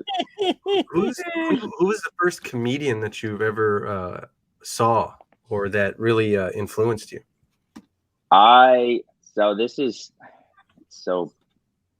it sucks to say it now, but it was Bill Cosby. Like I watched, and he made me laugh. And he's a terrible, awful person. And I know this just brought the room down a little bit. But you could like his comedy and then go, man. I'm right with you, Cole. When I was 9, I used to listen to his tape.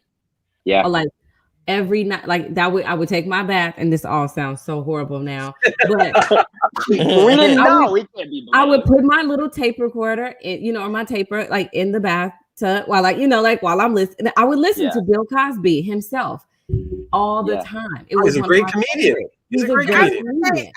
I know that people, feel the way that they do because of, the deeds, no doubt. But I still think he still was a great comedian. I think, I'm here to say, I don't think I think everybody knows it. We don't have to like keep beating up that horse. I think it's perfectly wonderful that someone who was once demonstrating as being a brilliant comic is your influence. I think that's amazing. He's a human being. We have to separate the art from the person. Like if you still listening to Miles Davis, then no disrespect, Miles Davis was known for beating women, but I found out that Miles Davis hit everybody. Miles Davis hit Herbie Hancock. He hit everybody.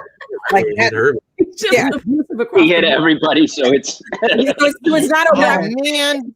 It's just a thing where, without having another conversation, we're not distracted. We have total respect because I think all of us have a little Bill Cosby. That whole I was at the dentist on Monday. I can never go to the dentist and not hear him talking about the experience of smelling the smoke and all the things that we experience, when you're at the dentist. So I feel So we right here with you, Cole. I grew up on Fat Albert, man. Watching that growing up. That was my jams. Learning about Miles Davis makes me wish that like Charlie Murphy had hung out with him so we could have had that story on the Chappelle Show. That was the best shit ever. That'd have been great. Charlie Murphy. That would have been an interesting sketch. That would have been a rough one, but they could have pulled it off. Dave Chappelle. He makes everything work. He makes everything work. Yeah. I mean, it was like Bill Cosby was the first time because he's a clean comic, so he's going to be the first one that your parents are like, sit down and you can listen to Bill Cosby. He's hilarious, and watching he's family friendly and clean, and then watching your parents laugh is like, oh, that's funny. I would like do his thing, like the weird voices, and they would laugh at me. So I was like, that's comedy. That's great. Yeah. Do the whole thing. And then I think the second comic I watched was Richard Pryor live on the Sunset Strip. Which was, and I love that still. And again, not an amazing guy. I mean, he shot his wife's car. And he was a little rough around the edges, but he's still he's a legend and still a human being. Yeah. Oh yeah. No, he's Richard Pryor is definitely one of my favorite comics. Growing up seeing the movie The Toy, or was it just called Toy? Brewster's Millions. Stuff like oh man. Oh yeah, no. Yeah. I just recently discovered that Richard Pryor and Bill Cosby actually had a movie together. I didn't even know. I didn't know that. I just discovered it via you. What movie are they in together? I took a picture, and it will just take me a second. Please don't be Leonard Part 6. Please don't be Leonard Part 6. Oh my Lord. I'm letting the whole Generation X down right now. I feel like I should know what this is. Let's see.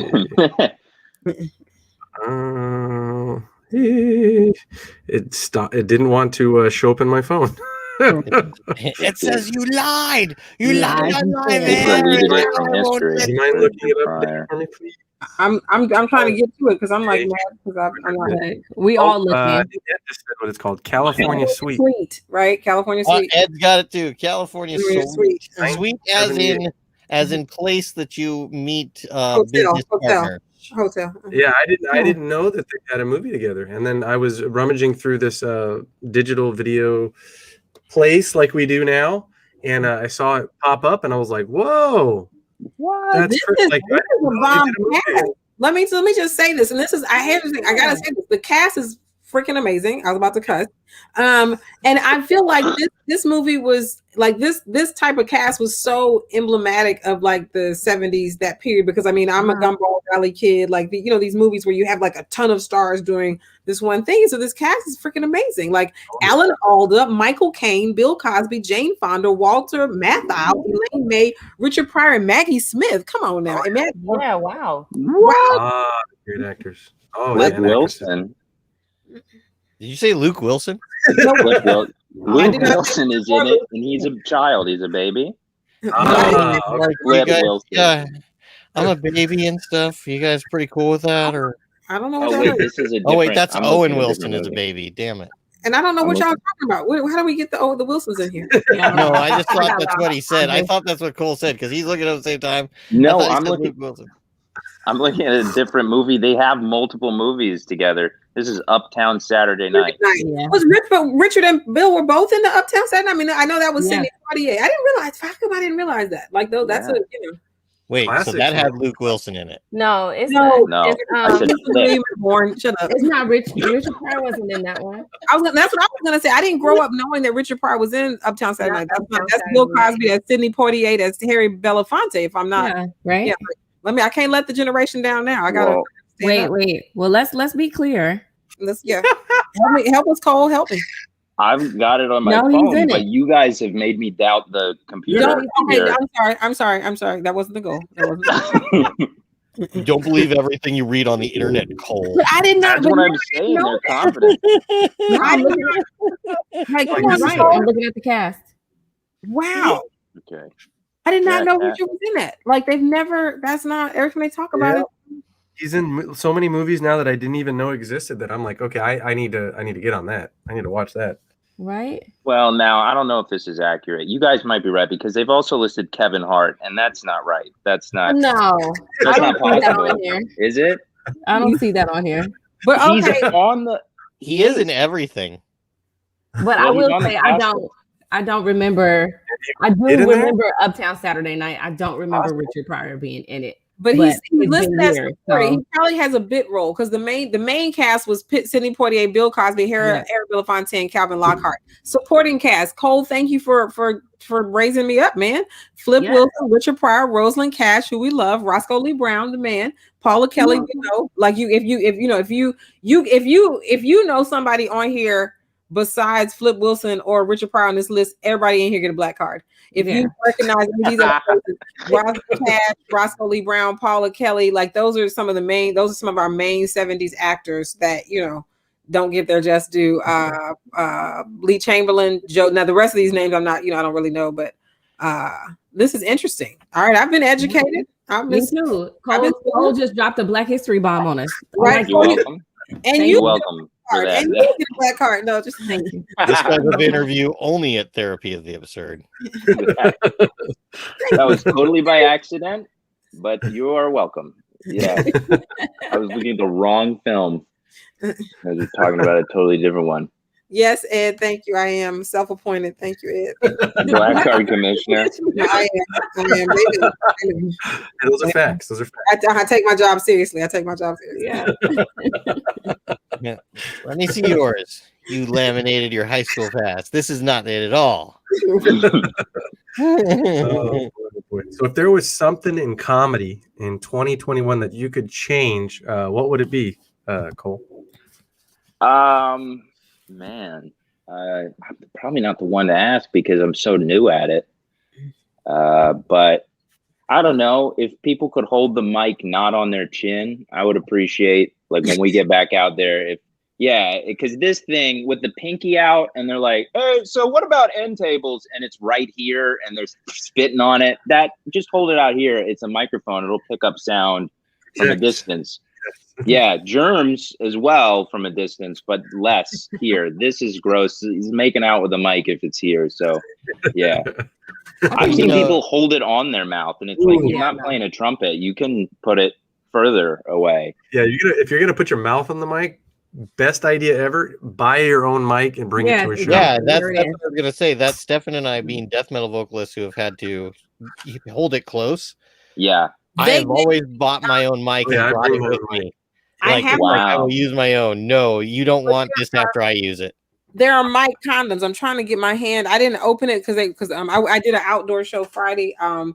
Miss Kate was wiping it. Share a mic condom. Mic I'll condom. share a mic condom. Right, Like I they wiped won't be safe.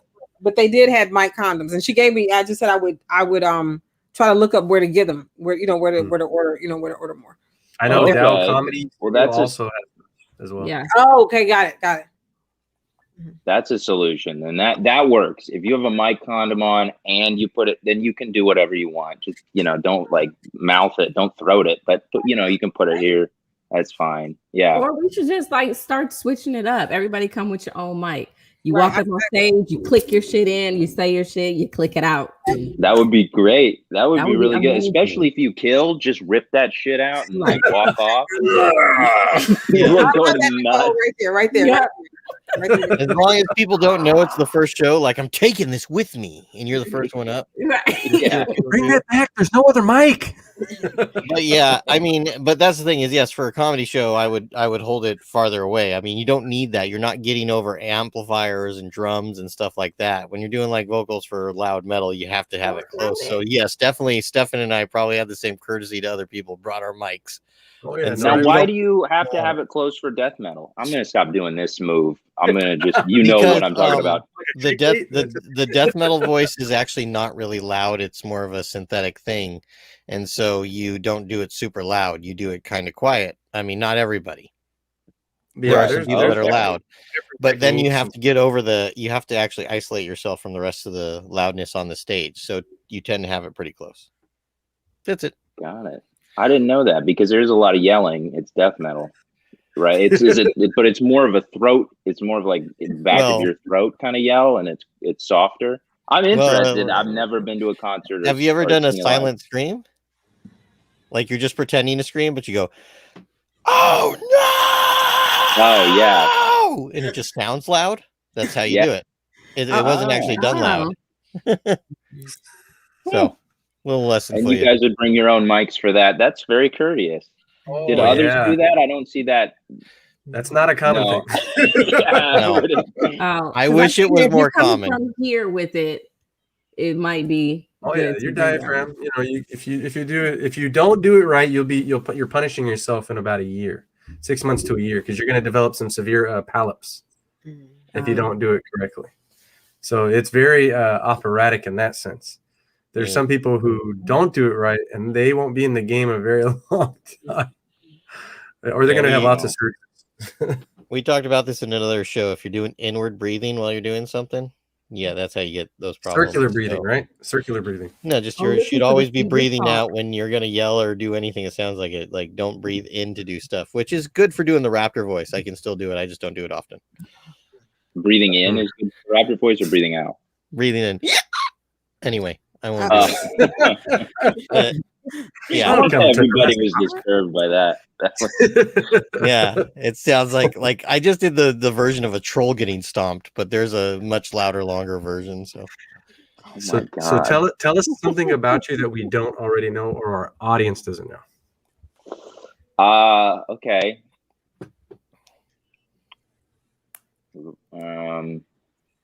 Can be hobbies, food, something about a parent or a friend. Yeah. I used to play the tuba when I was I played it for a long time. Yeah.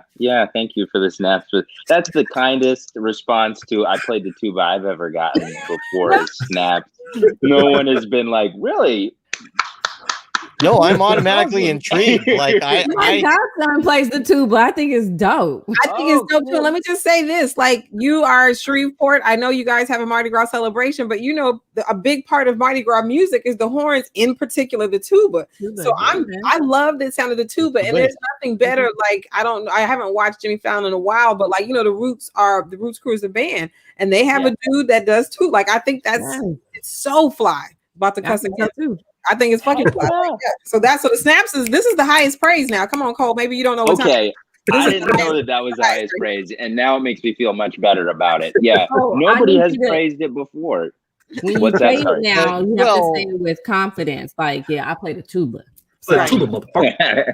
Yeah. So, and it does lead me to another of it? question I must ask you because Yeah. I have to ask all tuba players this. Have you ever followed a fat guy around going whoop, whoop, whoop, whoop, whoop, whoop, whoop? Oh, N- jeez.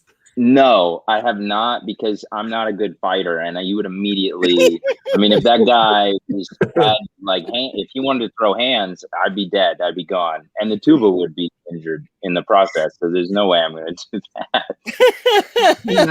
No way. it's I used probably to my do answer. marching band. There were fat people in front of me, but I wasn't following them. I was just directed to go in their direction. So you were tempted. You didn't do it, but you were tempted. You were tempted. I was tempted to break rank and follow the fattest of the band. Yeah, I was tempted to do it. But then I would have been expelled immediately. They've been like, you need to get out. That's inappropriate for even then. It's not cool. Yeah.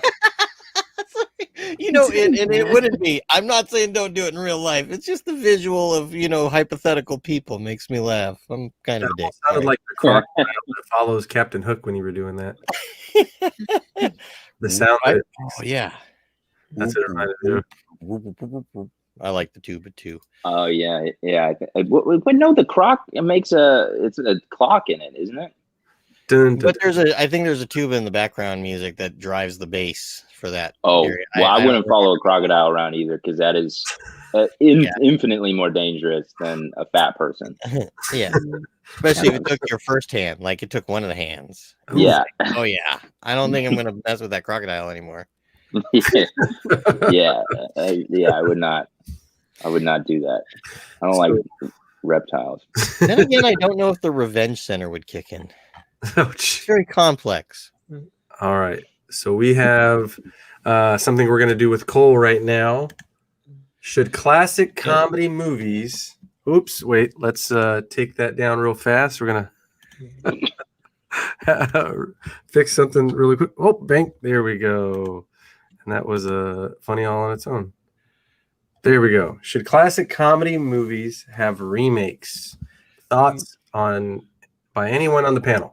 Now, we're right, Cole, that you said you enjoy classic movies, right?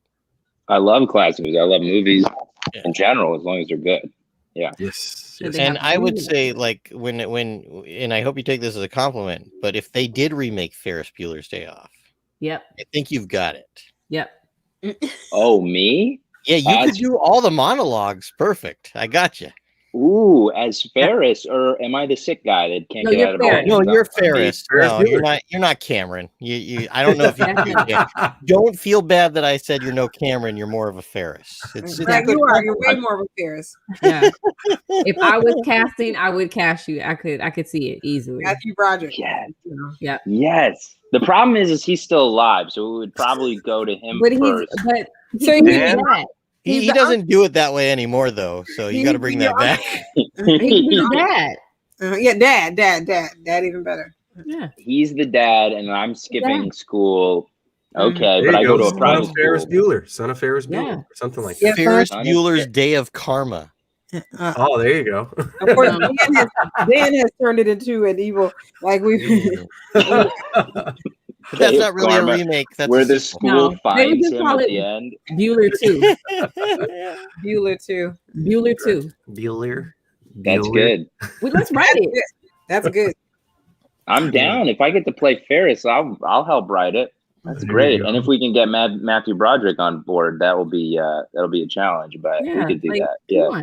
You just be like, hey man, there's some money over here. All right, let's go. I think it's real. Y'all just do the right take. Come on, Ryan Coogler, Michael B. Jordan. Come on, Creed. Like, just come up with the right take. It will not be hard to get the original on board. You got the power of positive thinking. The power of positive thinking. He wants to he's trying to light that star back. I'm sure, he ain't gonna turn something down. By the way, just a quick plug there. For those of you who have listened to Hecla's Epiothia, at the end of it, it has a reference to Ferris Bueller. So go ahead and go listen to that again. And that was what again? My album, Hecla's Epiothia. The very end of it has a reference to Ferris Bueller. For fans of it. So the very end of it. At the exact very end of it. That's why he What? said heckle Ethiopia. I'm like, wait, what? And I thought, Yeah. I thought he said headless Ethiopia, and I was like, what was that? Like what? Yeah, I got have words. we won't talk about it Dan. too long, but I have the music project. We brought it before. It's called Hecla, and then the album was called EP. It's an EP, so I called it EP Othea. If you type it in the private Oh, chat, Dan, yeah. with the link or in the name and stuff, I can post it in the chat as well. Oh no, too much. All right, go back to Cole.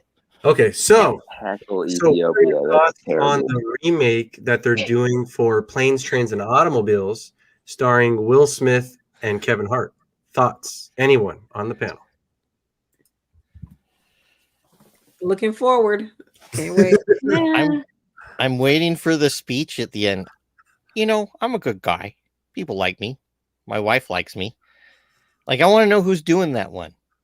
That's the speech I'm waiting for. It's the most one of the most beautiful speeches in all movie history done by John Candy. And I really want to see are they going to do that angle? Are they going to make that character that personality or make it more of their own and be different personalities? Because like, I know a lot of like Will Smith didn't get a lot of good reviews for Aladdin, but one thing I could give him one thing I could give him is he did the genie his way.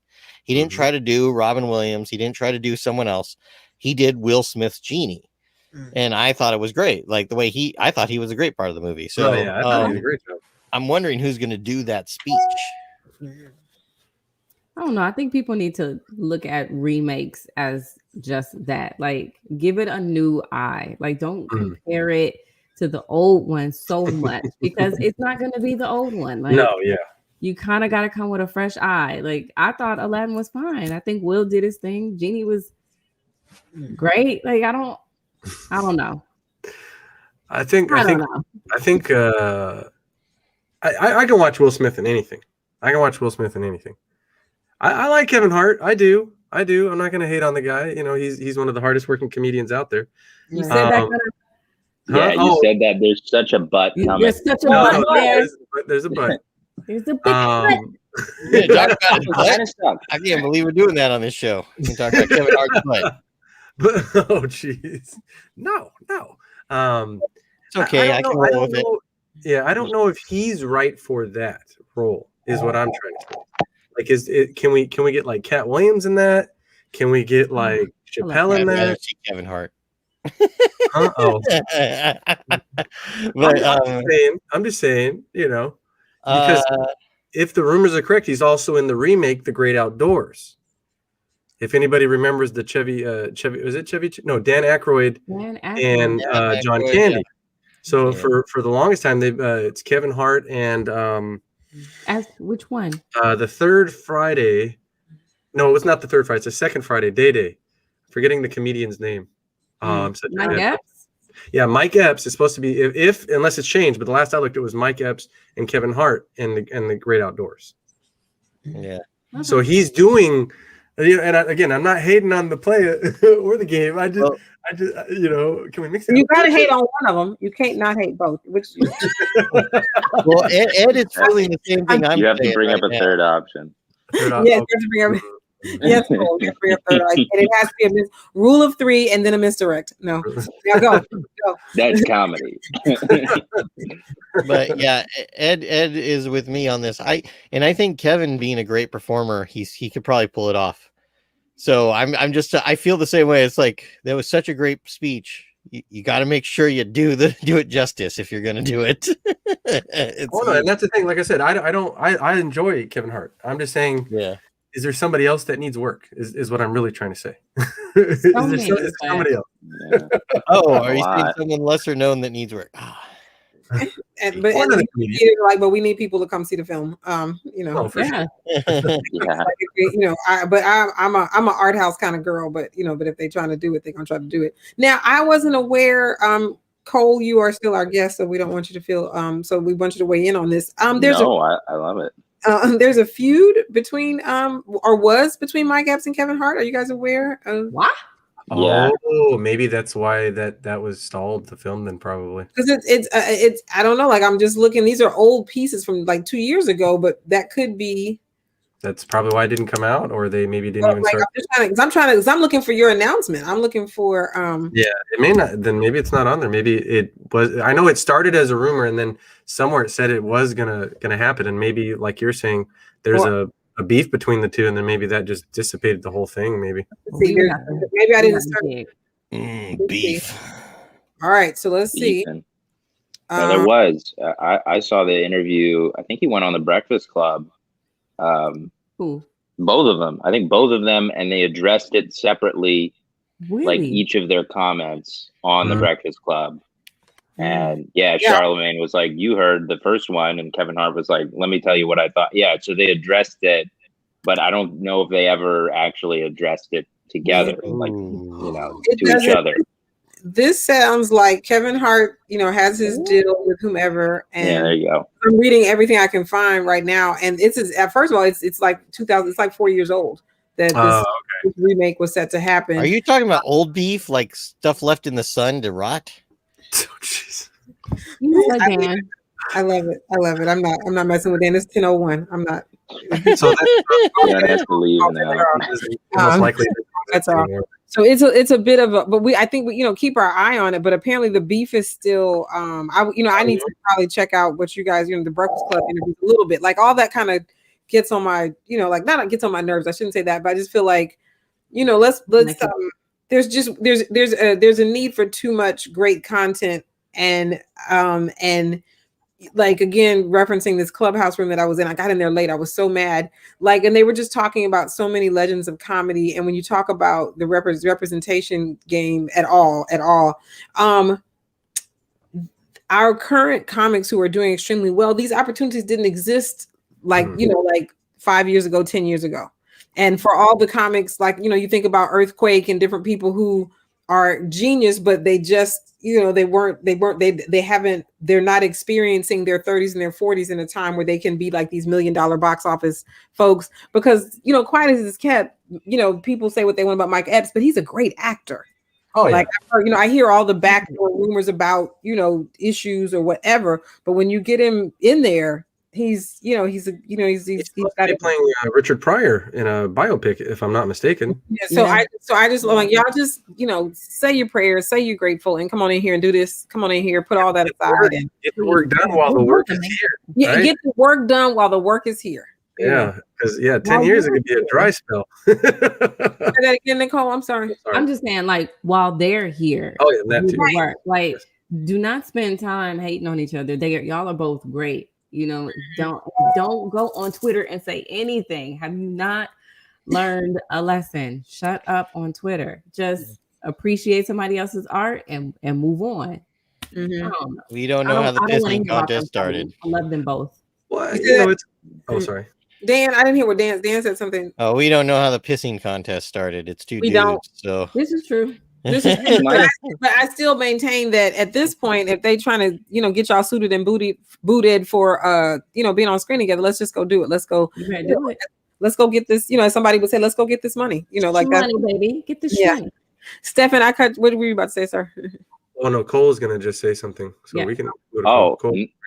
Yeah, no, I remember hearing something about that beef thing. And it was on the Breakfast Club. And I think Mike Epps was mad because he felt he had given Kevin Hart his start. It's like the classic, Kevin Hart's so big, he doesn't remember me anymore.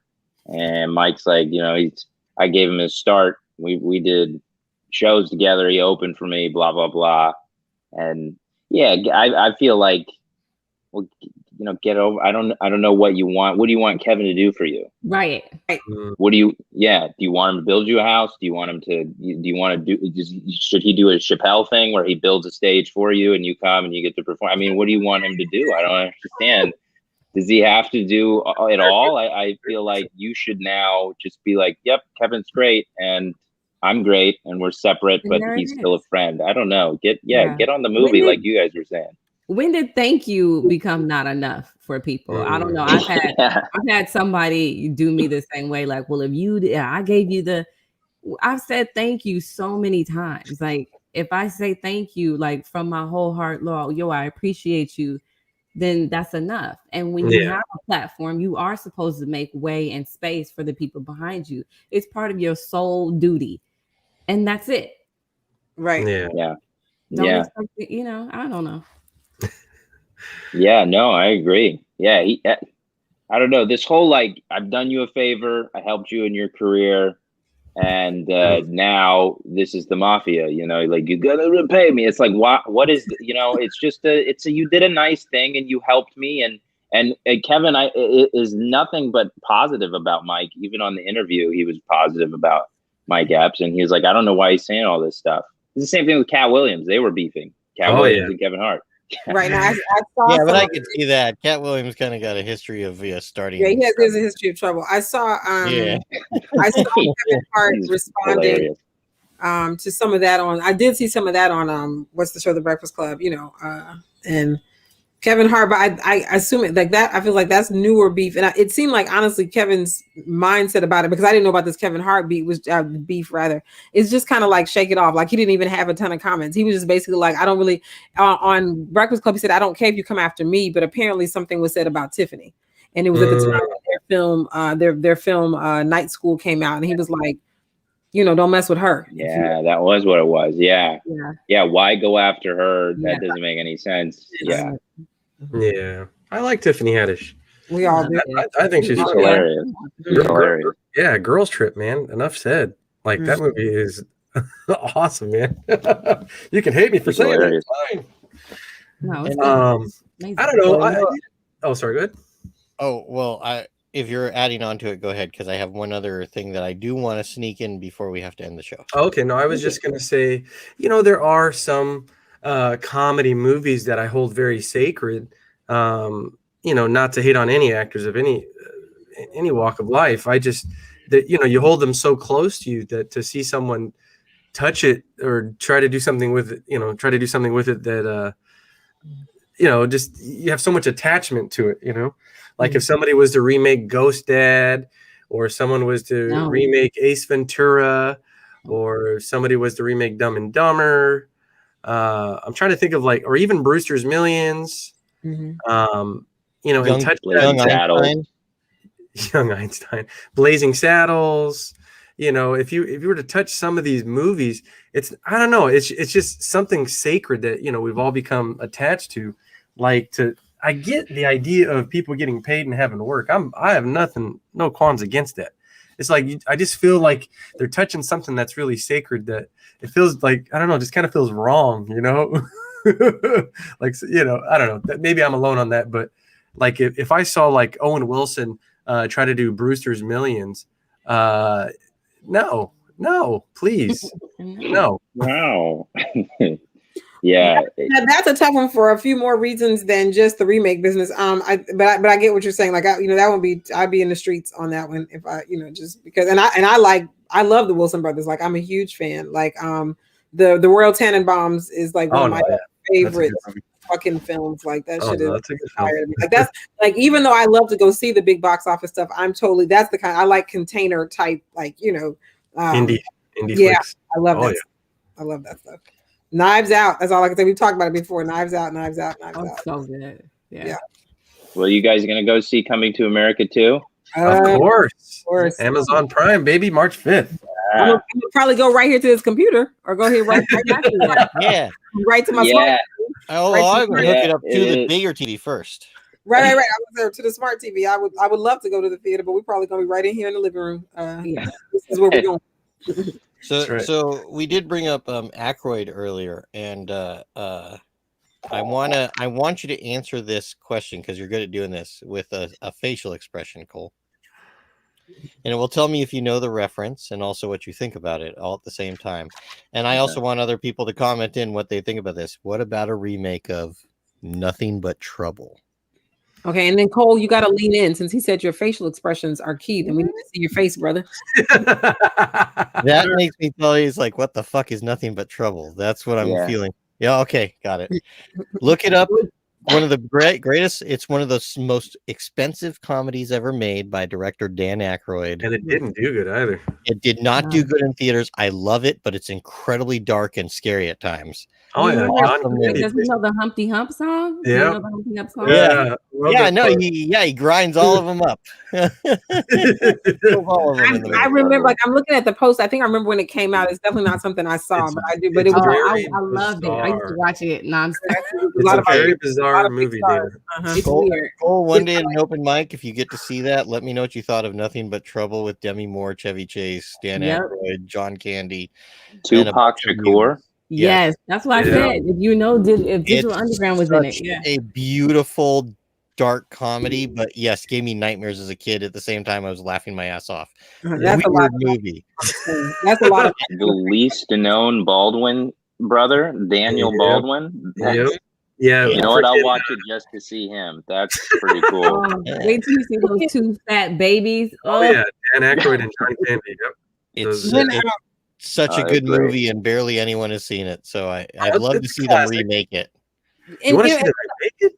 And I want to see him remake it. Actually, I want to see him remake it with an even bigger budget. They spent so much on that movie just to put trash all over the set. Trash. They spent millions of dollars on trash to make. They spent millions of dollars on that cast. That's what it looks like. I've seen this movie. I don't think it should be remade. I've seen it. I've seen this. I'm flipping through pictures. I've seen this movie, but I forgot that I saw this movie. That's a good thing. And it's disturbing that you know it. Yeah, it's. I tend to disturb people on a regular basis. That is my talent. It's one of those where you see the trailer and you're like, it's so good. It's such a good movie. My dad, and I watched it a lot. Oh yeah, my dad was hellbent the day that came out in the theater. We're going to see Nothing But Trouble. I was like, I like Dan Aykroyd and John Candy, but I don't know. We went and saw it, and then my dad was like, "That was kind of scary."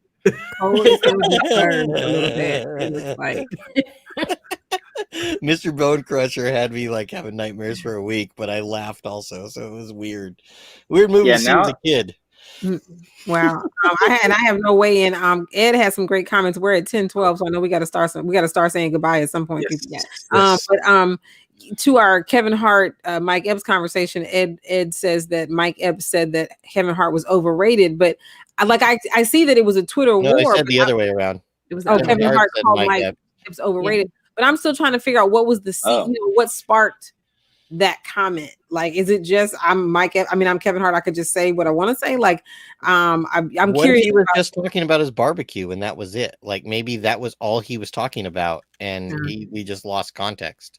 So it's just so I'm still curious. Also, as we get ready to say goodbye, I just want to shout out Prince Marky D of the Fat Boys. So now 2 Fat Boys are calling down to passed away. He's been very active on Instagram lately. Like Disorderly Orderlies. Right. Remember that classic comedy? Right, he did live quite a long time for a fat boy. 52. But and there's still one more member living. He's 52, which I feel like if he made it this far, that was a good distance, because the other brother was probably like in his 30s when I don't know that the other brother who passed, and I can't think of it. I pulled it up earlier, but I have to go back. But anyway, I just want to wish love and light, because I party in Club Quarantine, and he would come in there. Like, we saw him in the chat, and he would go live a lot on Instagram. Like, he went live all through the quarantine. So I just think, they don't, of course, there's no cause of death yet, mentioned, but I was telling my person who just gave me the word, I was like, every time I saw him go live though, I was like, something's going on there. Like, I just felt like in my spirit, I could see that, his health wasn't as strong as, so I was but I don't know anything. I don't know anything. For a fact, but just want to mention that the culture, because they were huge. They were probably some of the first, before you talk about Fresh Prince, and all the, DJ Jets, that was some of our first commercial success. They had gold records. That was the first time I heard someone beatbox. Right. They had one of the first specials on, I think it was Yo MTV Raps, where they actually had they did a luau. I remember this. They did a luau, and they said, we're going to eat this whole pig. And then apparently they ate the whole pig in front of everybody. And that was part of the thing. It put on a show. Like, that was the thing. They were committed to the show. Amen. Amen. So just, prayers up, doves up. And I didn't mean to say Fresh Prince without saying DJ Jazzy Jeff, who is one of my favorite DJs in the whole world. In the whole world. So do you have any shows coming up or anything going on?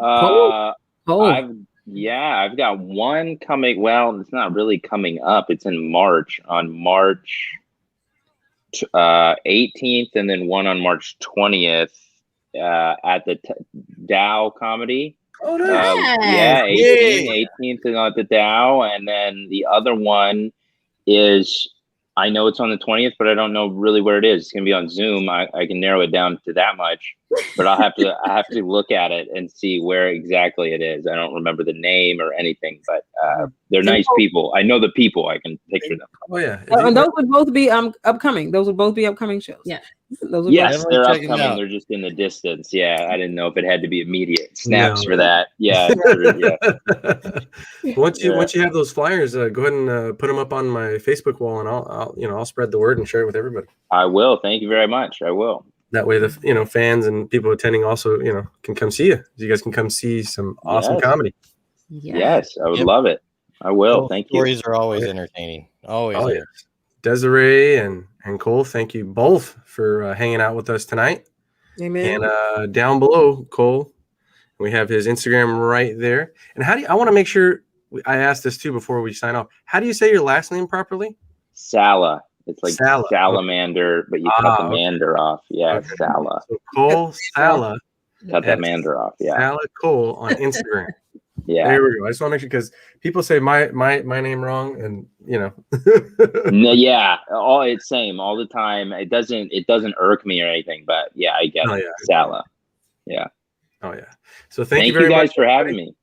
Thank you. Great. See everyone next week. Everyone have a great weekend, and we will see you next week Thursday.